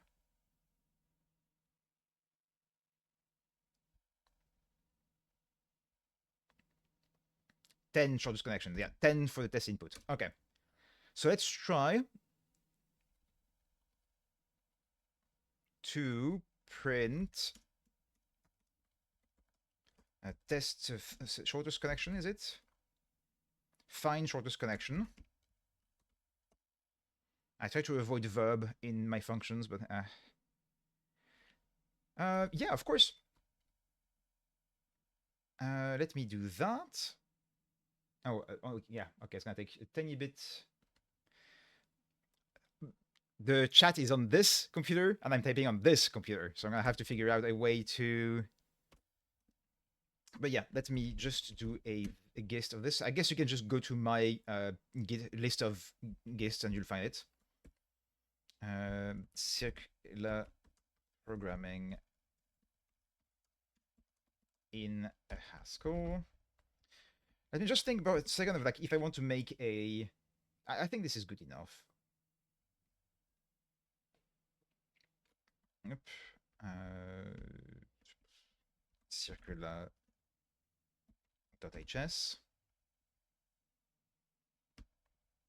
Public. There you go. You should be able to find it on my gist. Since like I'm not on the same computer, I would need to find a way to copy this link on the other computer to put it in the chat. But if you just go to my GitHub gist, you should find it. But yeah, the key is really just this result here. This thunk is given to this, and as long as you don't create any circular evaluation, it works. Of course, if you try to do something that depends, where the value of the result depends on itself, then you have a problem. For instance, if I do let a equal a, that's fine, but a, never terminates. Because let a equals a is the most basic example of this, where the name of the thing appears on the right-hand side of the equal sign. The thing is, that's another thing I should mention. You already know this kind of thing where like the same name appears on the left-hand side and the right-hand side of the equal sign with recursion. Because if I say a of x is, if x equals 0, then 0, else a of x minus 1, the a on the right-hand side of the equal sign is the same as the a on the left-hand side of the a on the left-hand side. That's just a recursive function, right? And a of 4 is 0 because we do a of 3, a of 2, a of 1, a of 0. The difference is here, in this case of the mean thing, we don't have an argument. We don't have an argument to the thing. And an example I can do would be 0 before the beginning of A. And A is now an infinite list that contains a bunch of zeros. Because if you see a value as a zero argument function, a func that will return a value when evaluated, this definition here with the name here is the same as the name here, that's just recursion, right? We are used to it for functions, but we can also do it for values. So what I do here with the mean is I say mean and other thing, like my result and my mean thing is the result of applying some function on some values with the mean, but that's the same kind of recursion, just, a bit more generalized. That's the logic of it. And of course, again, if this mean ends up depending on this mean, that's an infinite recursion. It loops, it never finishes. But that's logic at play here. Okay, so here I want to try find shortest connection 10 for the test input, and I want to try to do 1,000 for the real input. I am mostly interested in seeing, is my threshold good enough? Like, does this compile first, of course? Go, of course, this is an in. There we go.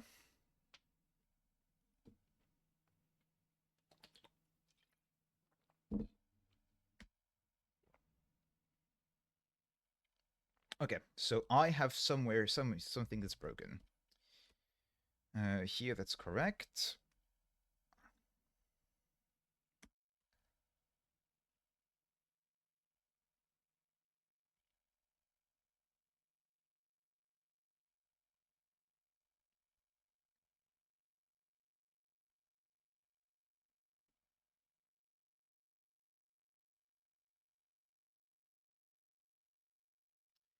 So something is wrong in my syntax somewhere here.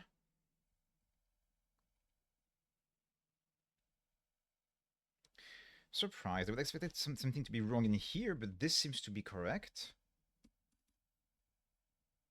Oh, yes, this parenthesis is just never closed. Okay, so that's new connection threshold.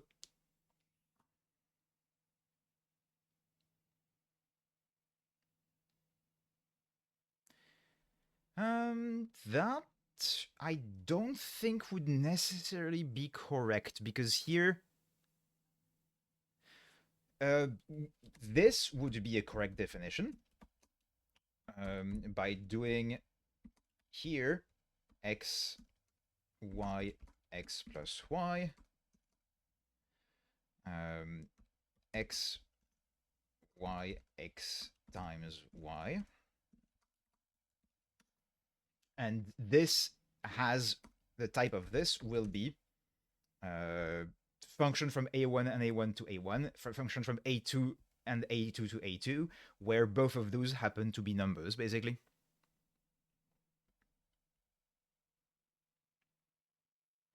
Let me try to see if I can find another example of something that I mean.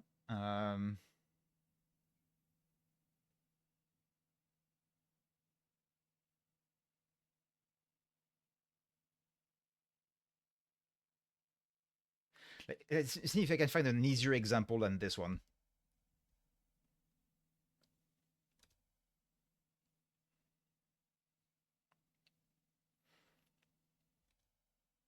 I'll have to think about it, but this one is a fairly classic one where we're traversing a list of values and modifying each value by... Oh, I can probably make it simpler, come to think of it. Nah, it's fine. It is fine.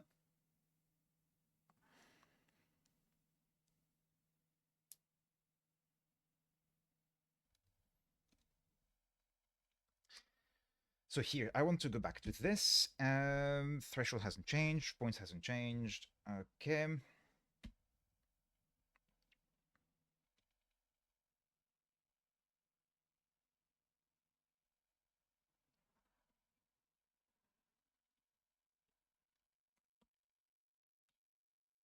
Yeah, it is tricky to wrap your head around at first, for sure.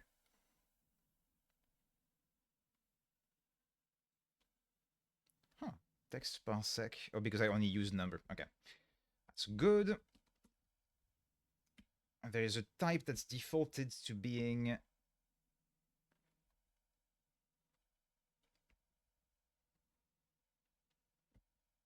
Interesting. Why does it not know that the sum of this... If the sum of this has to be an int, then surely this has to be an int, right?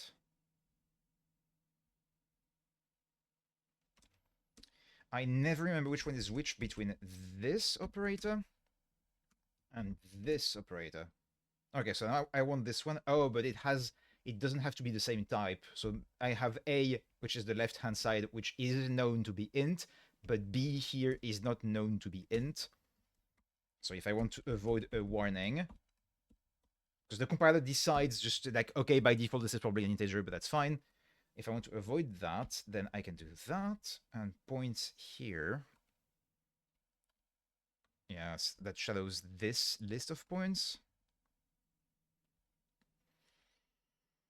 I can probably do a case of naming convention for a recursion on list of that's the name of the thing and that's the name Perl with an S.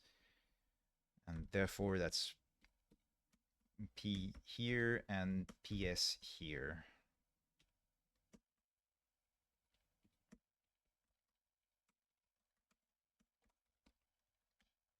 Are you happy with this, GHC rather? Okay, so now I need to remember to run the actual correct day. Threshold 2, restrictive 0. Great. So that might mean that the threshold for the bounds is wrong. Okay, so let's actually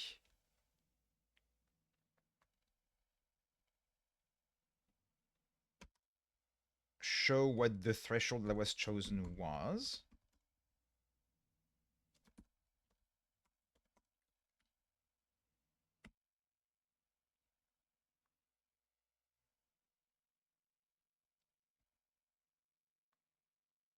That's 0. That feels wrong. Okay. So somehow I ended up with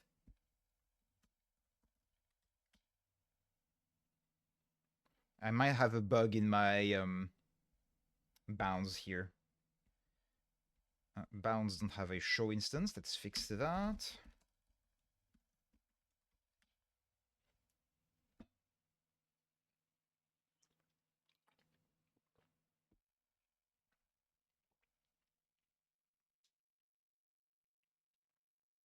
Yeah, that feels wrong. That feels very wrong. Because I think those are the max bounds.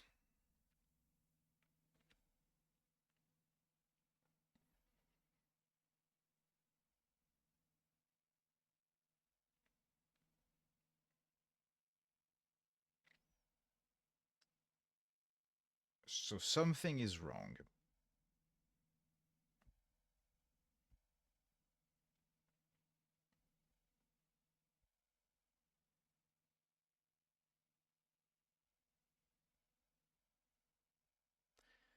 Do I have points at all? Maybe I did not parse the points correctly. That's also a possibility. Let's print the test input. Let's make sure that I do have points in my list, because if I don't, then that would explain everything. I have an empty list. So, okay, I'm not parsing the points properly. That is a problem I had not considered. So parsing the input, which we call here, I do have a test. Yes, of course, I didn't copy the test input. That explains everything. That explains everything. I forgot to copy the test input.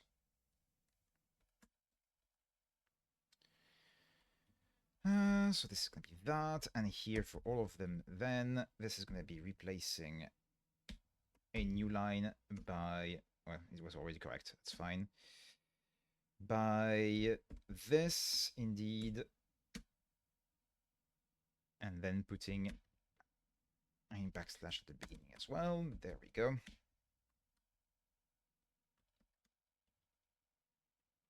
So now I do have points, perfect. Ooh, I don't like, ooh, yep. I don't like that.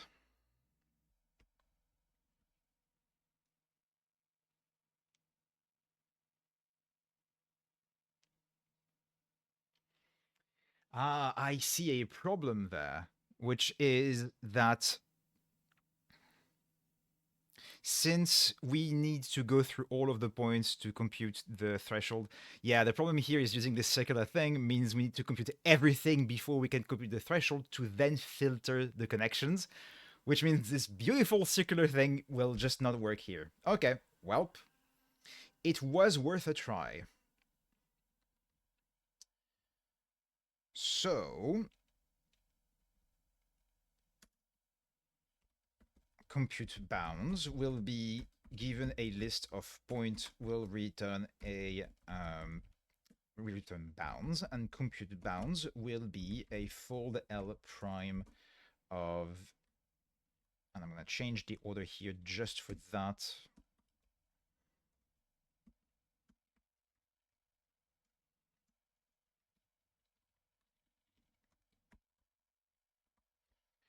Fold L prime with update bounds, starting with the default bounds and a list of points. There we go.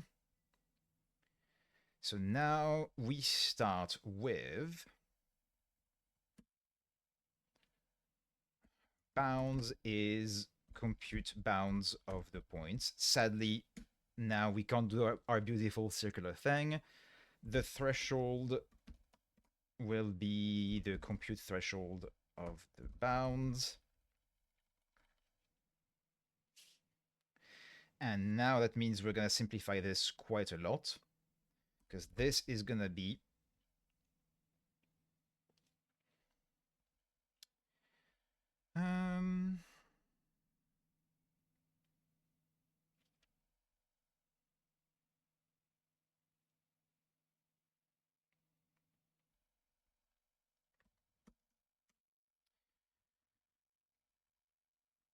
I think this is still the same. Result is take a map of concat map something something of connections. We keep this if for sanity checking. And what is connections? That's this thing that I can rewrite. That is a map from list with concatenation of do for each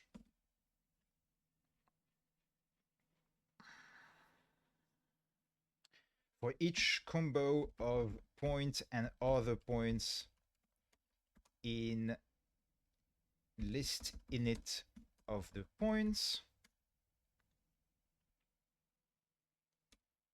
Is that correct, or is it tails? I never remember.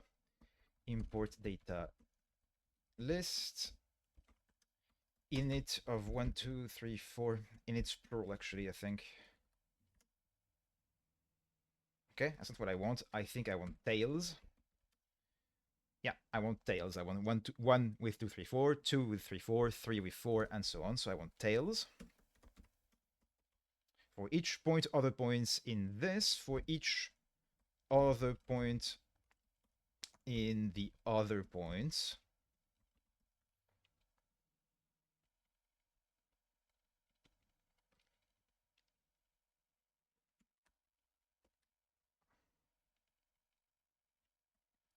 We compute the distance. We guard it being less than the threshold, and we return a key value, which is the distance to that connection. Okay.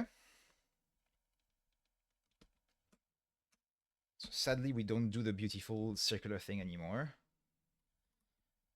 I need data dot list qualified as L. It's called PowerPoint now.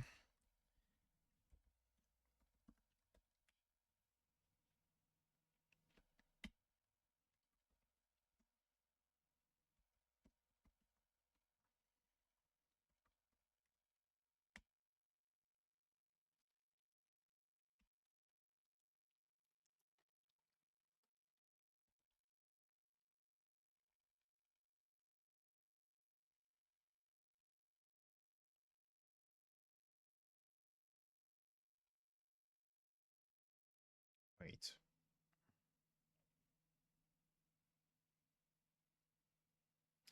I have something. Oh, yes.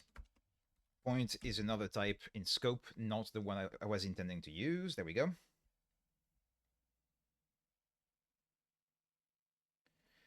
Threshold too restrictive. Okay, so that the bounds, this time this works. The bounds seem pretty reasonable. However, I do get 0. That's weird.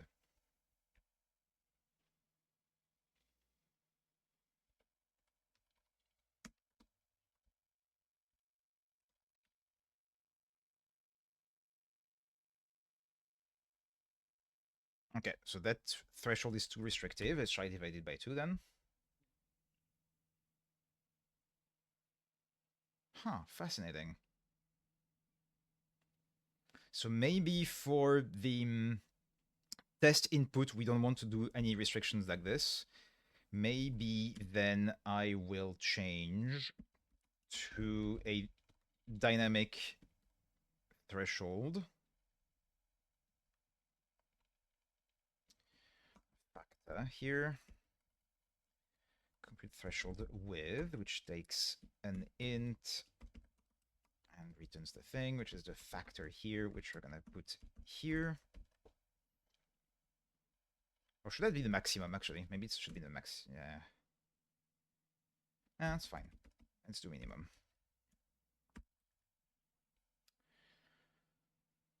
And let's do for test input, we're gonna give a factor of 1. And let's try 3 for the real input, and let's see. Threshold width. I need to also make sure that my compute threshold here is with the factor. Okay. Wait. What?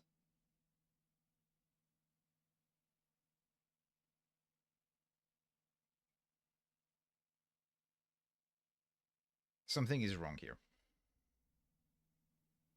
Oh, of course, this is a square distance, and I compute my threshold as a distance. That makes sense. That makes a lot more sense.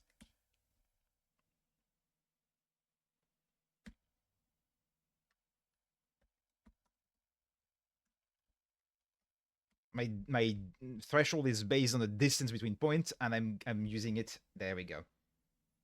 Okay, now that works immediately. Perfect. In which case, I probably want to bump it a tiny bit. Like maybe divided by 4, divided by 4. Let's see how that works. Nope, too restrictive.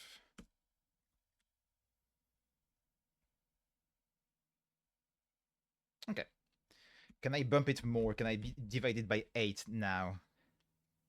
Because we only want 1,000 out of 500,000. So we can probably bump that quite a lot in terms of how many, like what's the threshold of things we can keep and we can remove. Okay, 100 is a bit too restrictive. Let's try 50. At this point, I think this optimization is not really required, but okay, maybe I'm a bit too aggro there.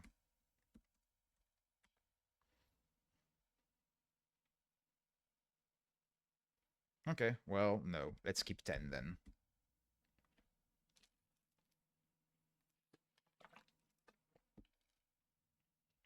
Okay, so I now have my shortest connections sorted.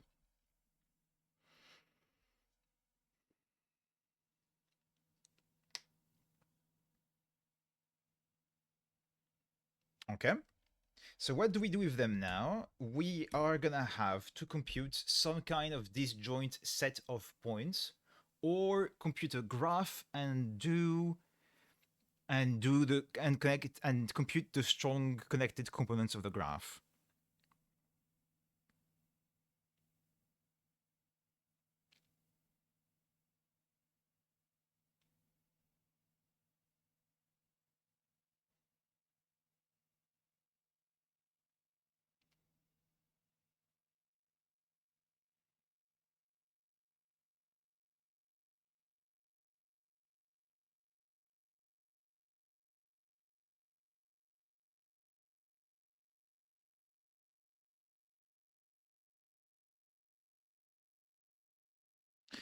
I want to do something a bit ugly, I think.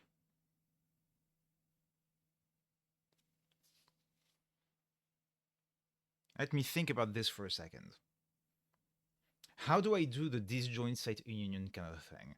What I will want to do is basically, okay, here are the set of values that are connected so far. Here's a new edge.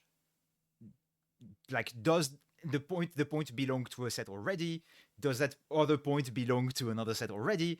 And then based on that, either they neither of them belongs to any set and I create a new set with the two of them, or one of them belongs to a set but not the other, and I add the one that doesn't belong to any set to the set to which that thing belongs, or they both belong to a set and I have to merge both sets, basically.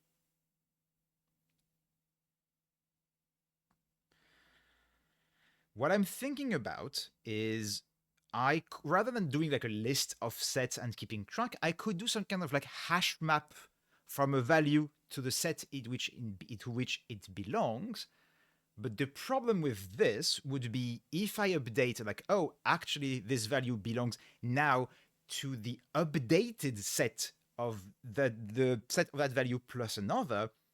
I would need to go update all of the other pointers, like all the values in the set, modify the thing in the hash map for them as well. Unless I use actual mutability. Unless I use actual mutability. But even then, that's gonna remain a problem. Even then, it's gonna remain a problem because even if I use references in the ST monad to keep track of that, I would still need to make sure that I deduplicate them.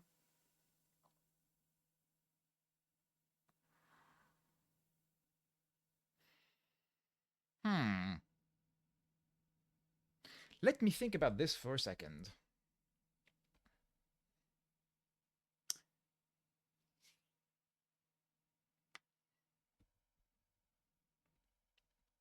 So what we want to do is find shortest connections. The amount is 10. The factor is 2. It doesn't matter. It can be 1 for the test input, I suppose. I suppose here we're going to have to give the two ints.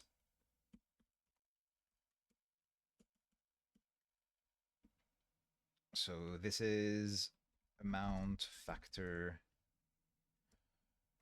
points. So this is going to be find the shortest connections with the amount, the factor, and the points. And then we are going to traverse that. We're going to obtain our sets, whatever it ends up being, with a fold, some kind of fold L prime, or traverse if we use some kind of monadic construct, I suppose. On the result of this with go and whatever.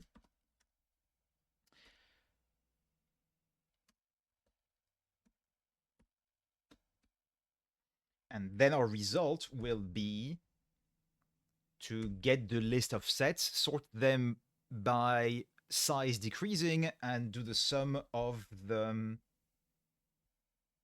three largest. Multiply together the size of the three largest. Okay. So again, what I want to do is I want to keep track of which set does each point belong to.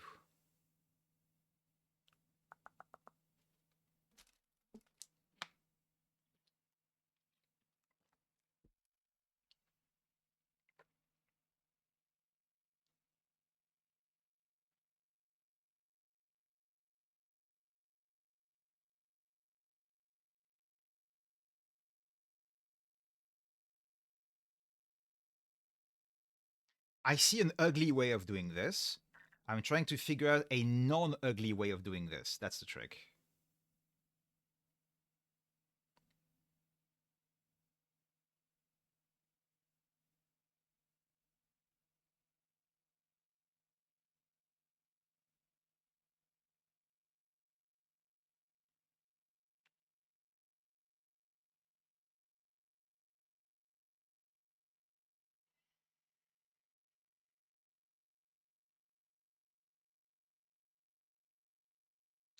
Let's do the ugly way, and let's see how that works.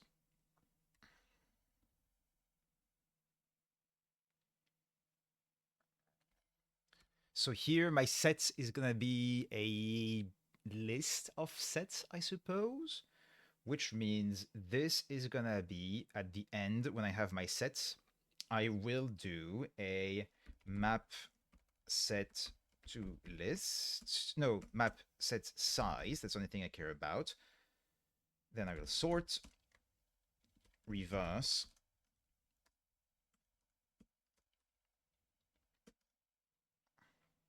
take 3, and product.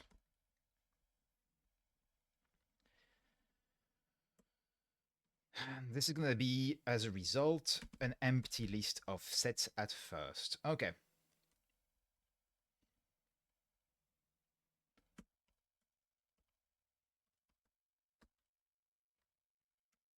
So connections is going to be the find shortest connection thing. And our set is going to be a fold of add edge of our connections. And to add edge is going to be something that, as a result, takes our set list and a new connection between point 1 and point 2.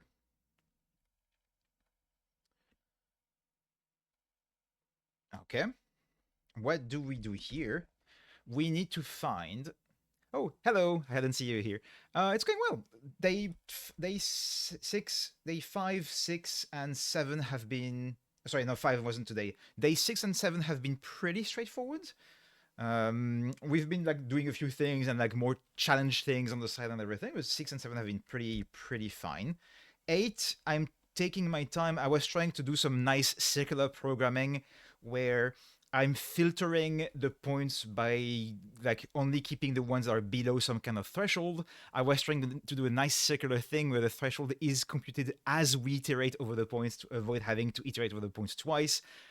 But that results in too many thunks in memory, and I just like run out of RAM basically. So I didn't do that instead. So here I'm trying to figure out a nice way of computing a disjointed set union basically.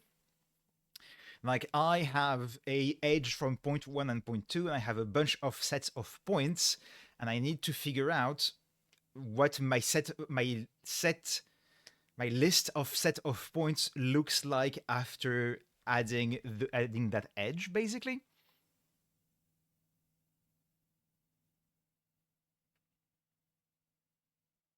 Which I think will be a matter of. I'm gonna do this the ugly way for now. I want the index.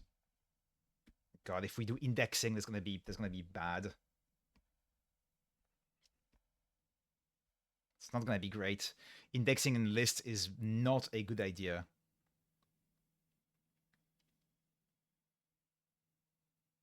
Could I remove a value that's Could I do a set of int?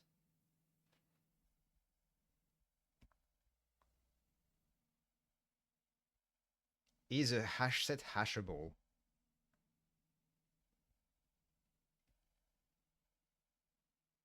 Seems to be.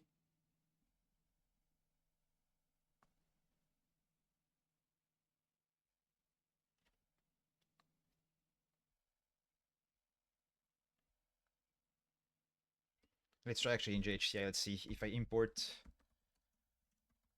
data hash set qualified. That's S. I would need to do a stack GHCI. Oops. Wait, I'm in the wrong folder.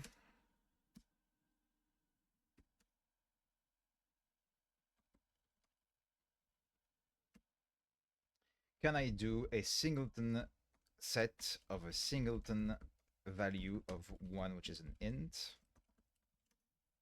Yeah, that seems to be working. So I can do set of sets. Okay.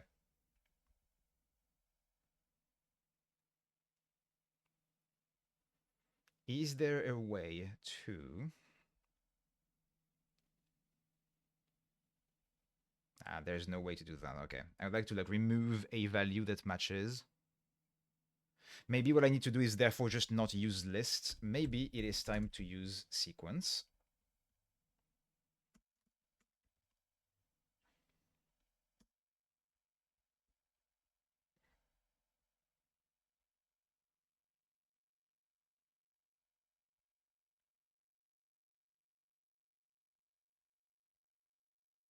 So what I want specifically is I want to get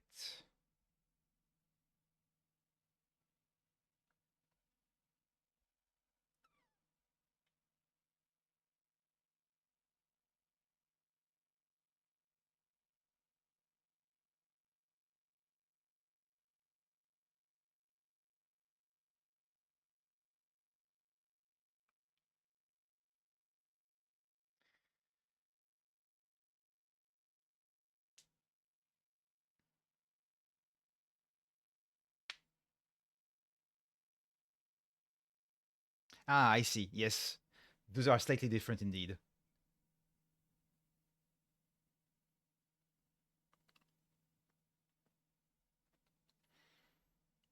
Let me think. Does the list have abilities to do this? Oh, why is it? I'm on hackage here, and here I'm on hackage content. Interesting. Yeah, I don't think I want to do any kind of like update and everything on lists. Those are horrible. Let's do it on sequences.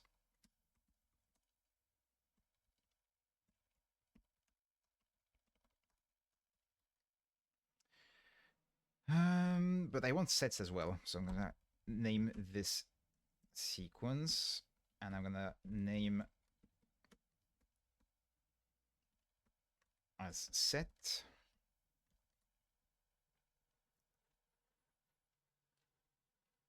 Okay, so this is gonna be an empty sequence of sets. Now,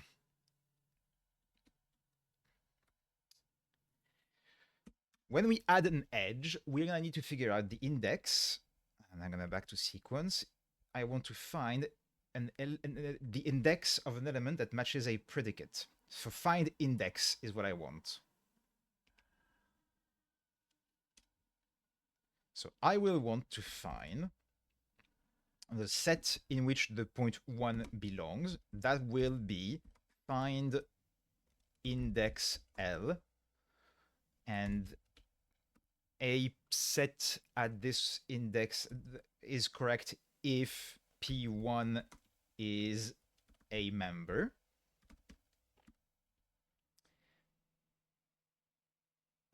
Of our set list. S2, the set to which the point 2 belongs, is a find index L of P2 is a member of the set.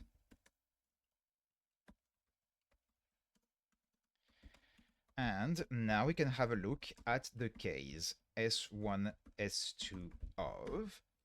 If they're both nothing, then there is no set that contains either of those points. What we return is a new set at the beginning of the. How do we add things to a sequence? Can I just do some kind of? I could just do a union using the semi-group instance, but there is this operator. Perfect. So this will be the result will be our set list in which we add a new set from list, I suppose, which will contain the points P1 and P2. Perfect. Oh, not sure what you are on about.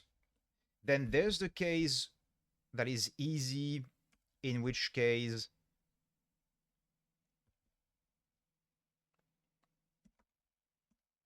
how do I name them?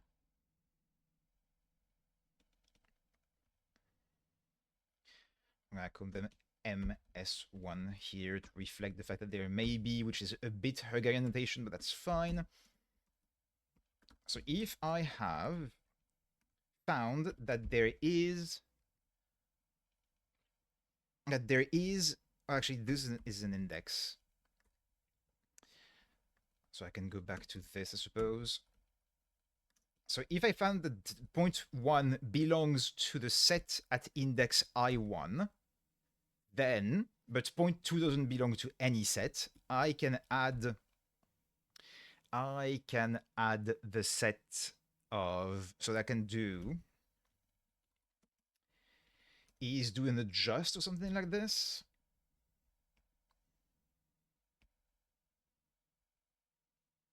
Split at update. No, adjust, I think is what I want.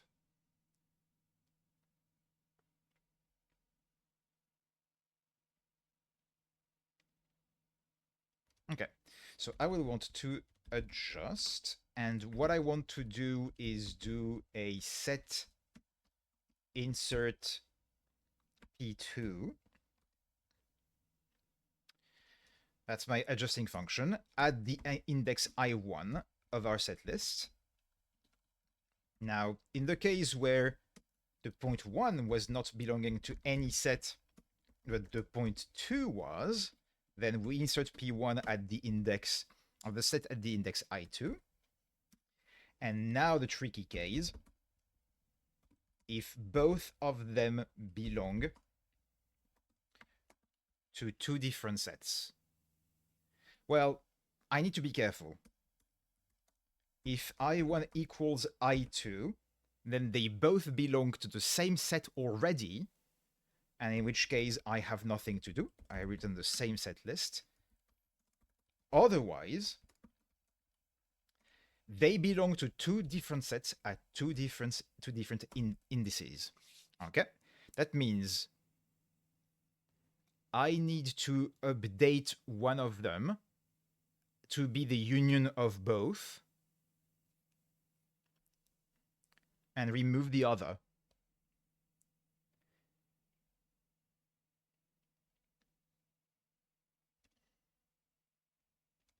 If I do a delete, does it give me the value? No, it doesn't. Okay. So I need, in this case,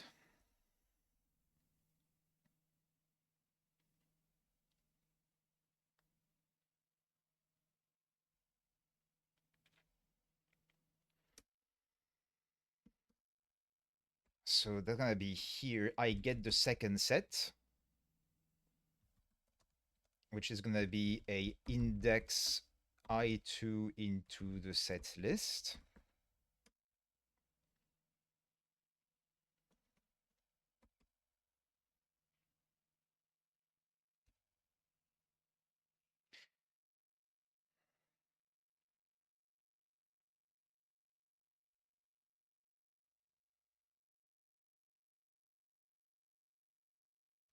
And then I do an adjust again, where I adjust the set at the index I1 by doing set union with set 2.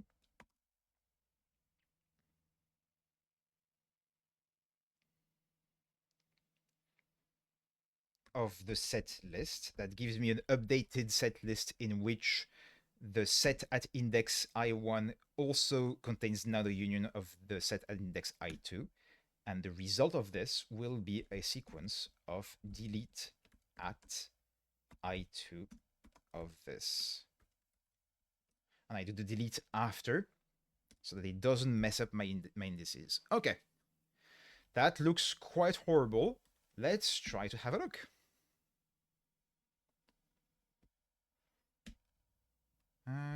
Hash set.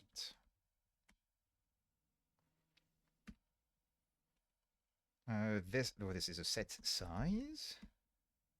This is a set from list.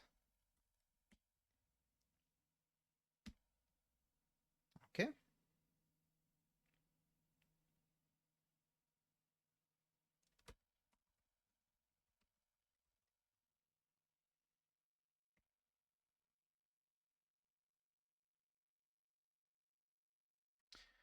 This map is the wrong one because this is a sequence. Does sequence have? I imagine it has map. I would be very surprised if it didn't. I mean, it has fmap for sure, but which is just gonna be implemented in terms of map anyway. I am more interested in, does it have reverse? It does. Great. Okay.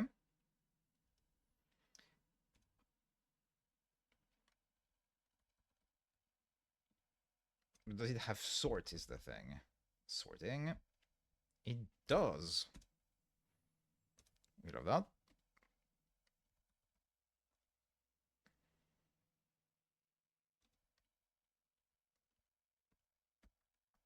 That's a bit verbose, but at least it's clear. Oh, it doesn't have a map, so maybe fmap then.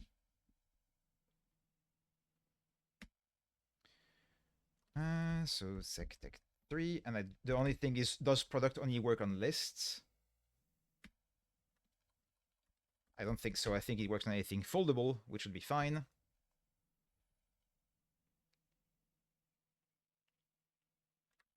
Is it the other way around? Is it this way around? It is, okay. So let's uncomment this nonsense, and let's go back to this. In fact, before I do that, so part 1 takes the points, of course, but the amount and the factor. We take 10 for the test input, 1,000 for the real input. And I'm just gonna, for optimization, do the thing I was doing, but with like slightly smaller factors just to be safe. 2 and 5. Okay. I get 40 for part 1 for the test input, which is correct. Let's try to see if this value is correct for real input. It is, perfect. First try there again, I'll take it. And now for part 2, let's see.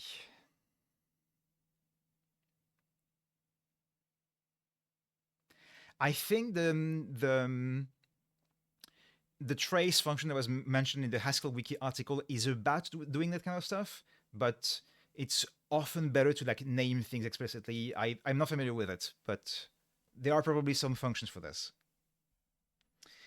Okay, so now let's see what part 2 is about. Let's see how bad this is gonna get.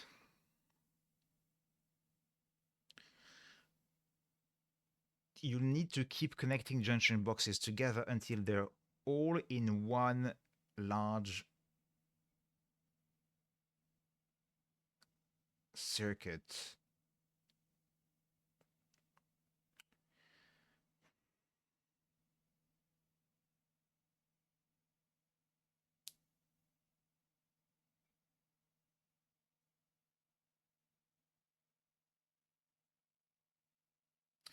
That should be fine. I want to test one thing, however. I want to test how bad it is if I remove in my find shortest connections thing, if I remove the threshold thing. If I don't guard and I just create the map of all the connections, how bad does it get, basically? It gets bad, okay, but it's not that bad. It doesn't really require doing an actual, like, it's measured in seconds, but it's not the end of the world. As a result, since I don't know ahead of time how many connections I'm going to need, I don't know how many of them I can actually remove. I think I'm just gonna remove this entire bounds heuristic thing.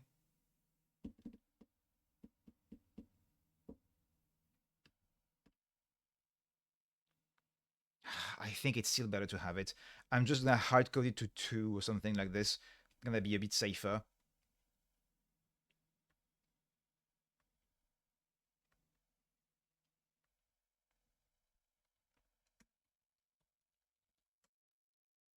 That means we still do a guard here.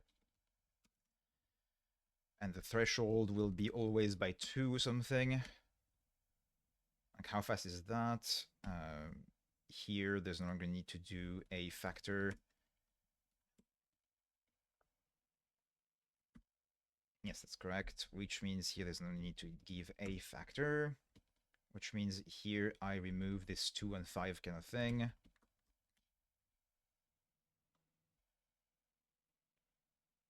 Yeah, that's fast enough. Okay.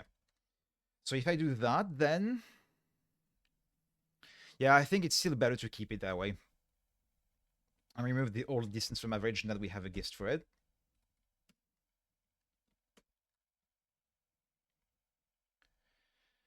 Okay. So now I'm going to just change a thing, which is going to be... Find shortest connections is no longer going to be a thing. This is going to be giving me... It's going to be called... connections. And it's going to be all of them. So not take of the amount, it's going to be all of them.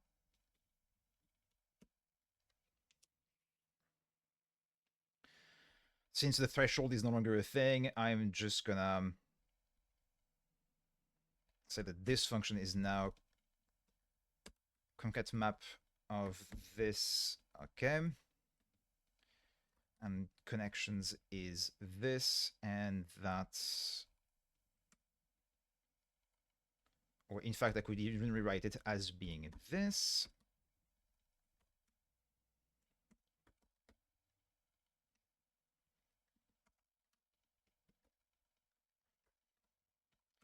Okay, so that's the connections.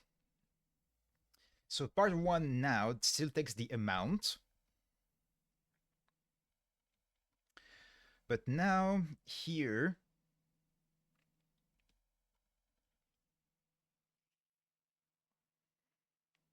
I can probably rewrite this as being... I do the connections.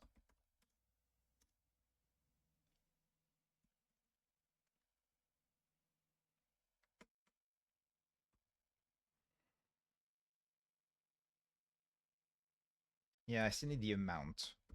Okay, and the points. So I do the connections for the points, and I take the amount,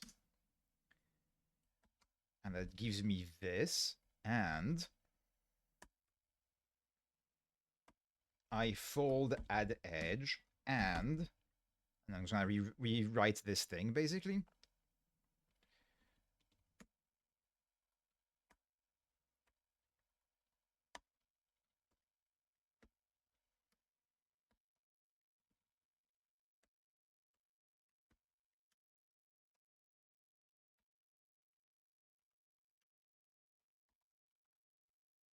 I suppose I could do... Rather than doing a sort and then reverse, I could do a sort on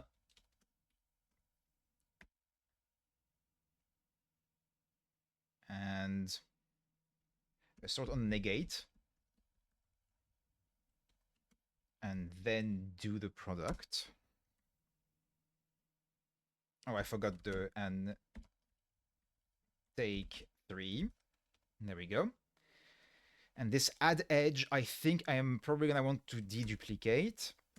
But part 2 is going to be very similar, except we don't take the amount as an argument.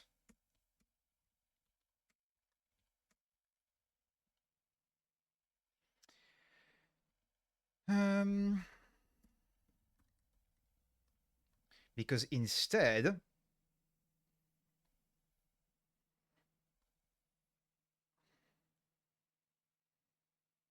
I might want to extract this as a new function, basically. Yeah, I'm going to extract this as a new function. This is going to be... This is going to be... Connect, which is going to take a sequence of hash set of int, which is the... of points, actually. And we'll take a pair of points, and we'll return a new sequence of hash set of 3D points, which is what it already does. And this, it's this thing, basically. And I'm gonna copy here. So I have P1, P2. I'm gonna, instead of using a let in, I'm gonna put those two in a where block. There we go. And this connect is therefore a case of those S1 and S2 values.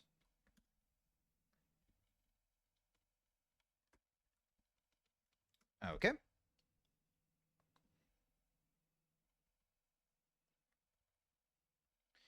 And of course, this takes the set list as an argument. There we go. So now this is purely fold L prime of connect. And this goes away. And now, but for part 2, we need to do something a bit smarter because we are no longer doing a take. We are actually iterating over all of the connections.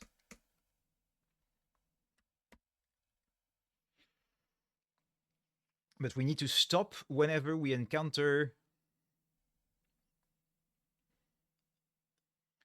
So this is probably just going to be a kind of.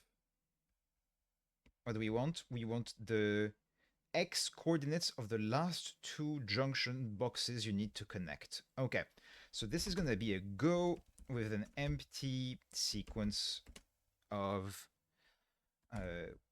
on the connections. And this goes away. Go given a set list and a point P1, P2 is, and a,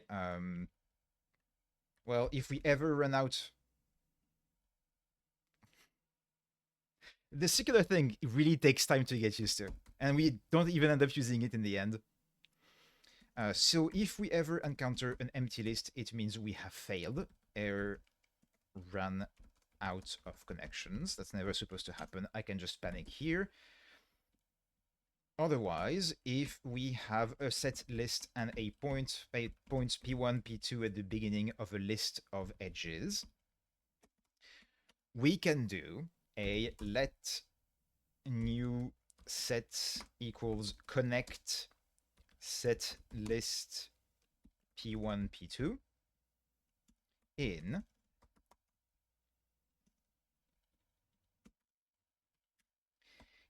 if the length of the set list. Part 2 is about, rather than just taking the 10 or 1,000 first connections, we take as many of them as we need to unify all of the things as one big set of connected boxes. So I factored out, I've simplified the connections thing to no longer take the amount. I've moved the take of the amount into part 1. I factored out this function that was part of part 1 that connects, given a sequence of sets of points, does the proper merging of sets of the disjointed set union given a new edge that we find.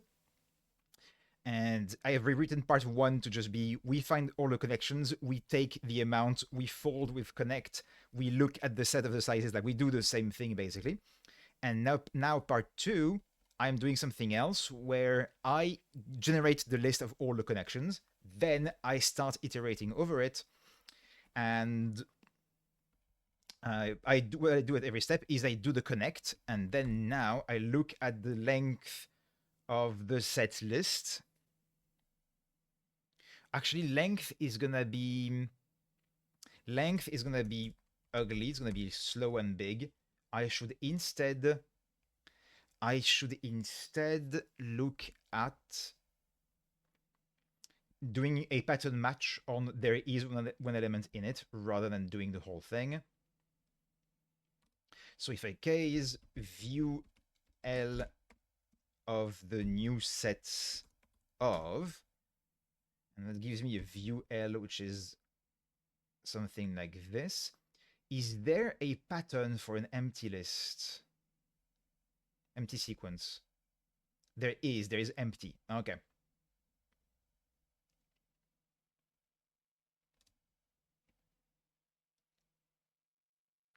So that means I can always do view L on this, and I will always get some set S at the beginning of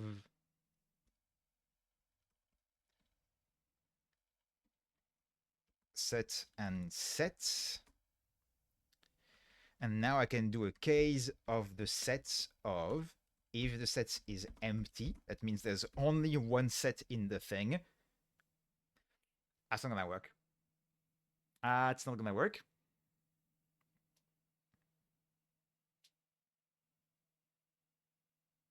It's not gonna work because we start with an empty set and then we add one edge and then we have one set now.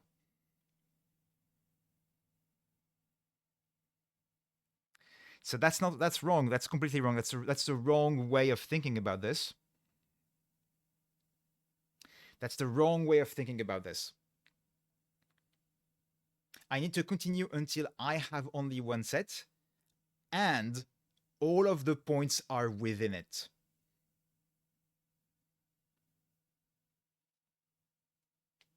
Okay, so I'm not that far off still. Okay, so in the case where, so this view L thing, empty L or something, and it's empty, okay, yeah. And the patterns will be, I don't care what the patterns are. That's a sequence. I suppose since this is a sequence, I can do an if sequence null of the sets. Okay, so in this case, I need to check that all the points are part of the set.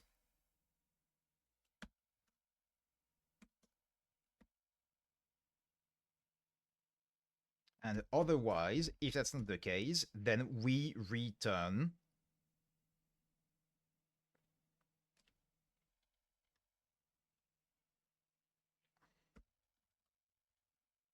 so that's gonna be that. Huh. Okay, I'm gonna do this differently. So that's the new set, which is a sequence. And I'm gonna then decompose it as this.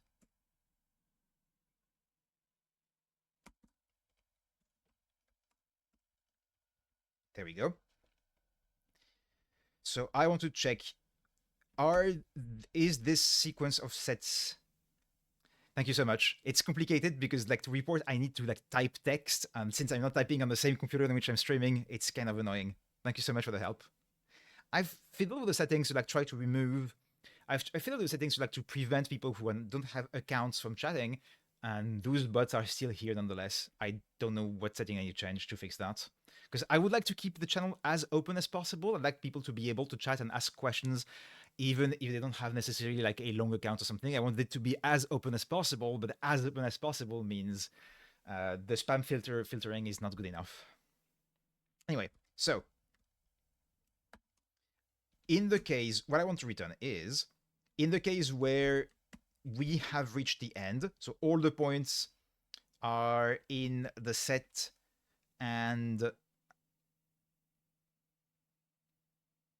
all the points are in the sets and there is only one set, then we return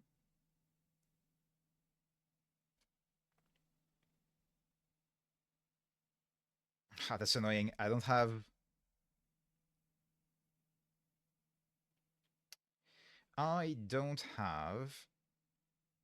a way to extract the X coordinate out of the... I could with lenses. Let's go lenses. And I only need this and this. There we go. Because I will return the X coordinate of P1 multiplied by the X coordinate of P2. Otherwise, I just go with the new sets on the rest of the edges. Okay? And now, so number of points, the amount is just gonna be the length of the points. And here, I suppose, if the second set is null, so there is only one set of points, here I can do a set size of the set and check that it is equal to the amount. Okay, let's try that.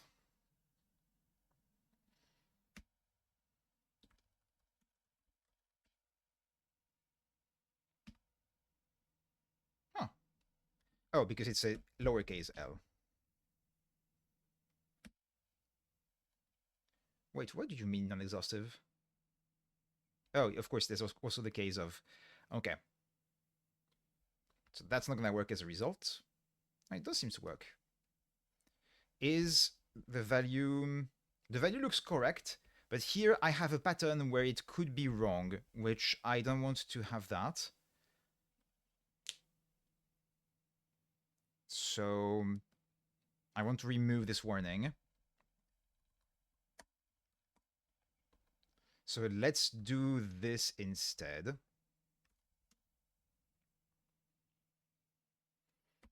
In case view L of the new sets of, and if I have this pattern, and in which case I can now use empty here. So I have some set at the beginning of a sequence that is empty, and this condition is true. We return this nonsense to extract the first coordinates of our tuple and multiply.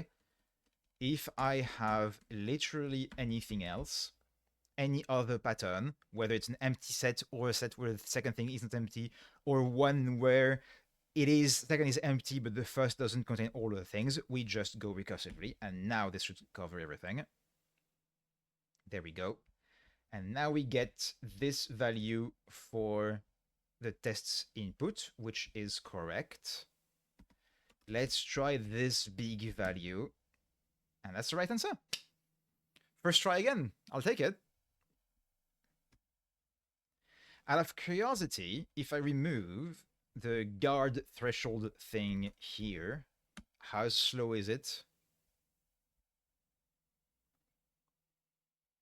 It's a bit slow, but yeah, 6 seconds total. With the guards here, the threshold, we get 4 seconds. But that's including the compilation. Okay. So let's do it with this 1.18, more or less. And if I comment out this thing,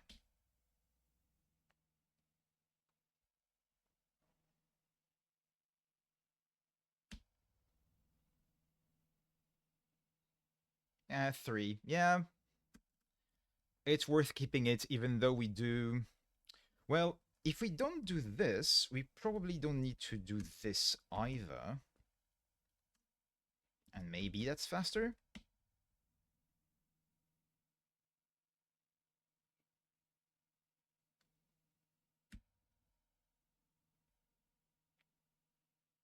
Nah, barely. So this is worth doing.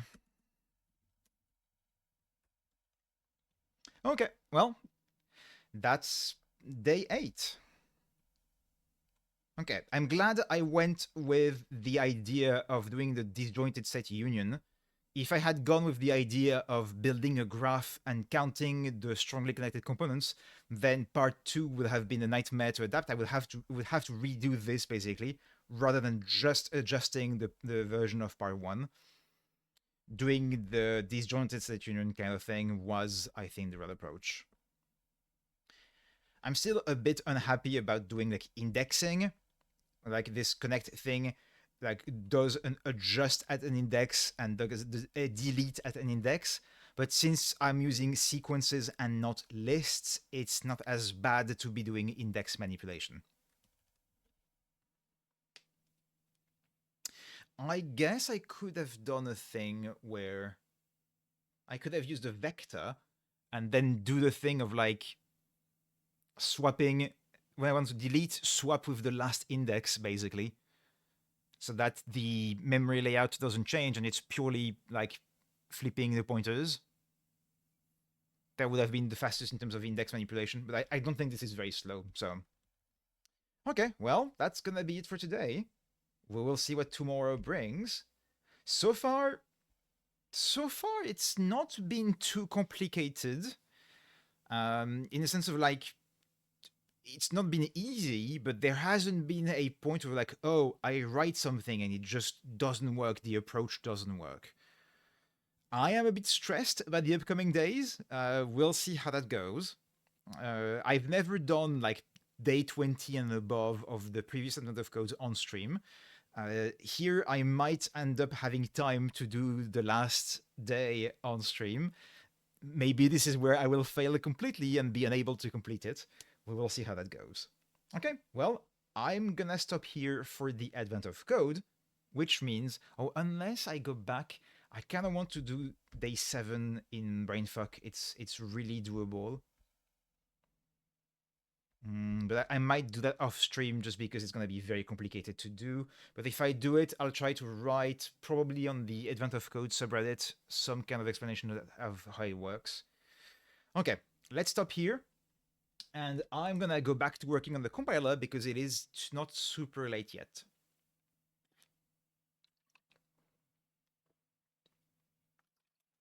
And yeah, absolutely, I'm terrified of tomorrow.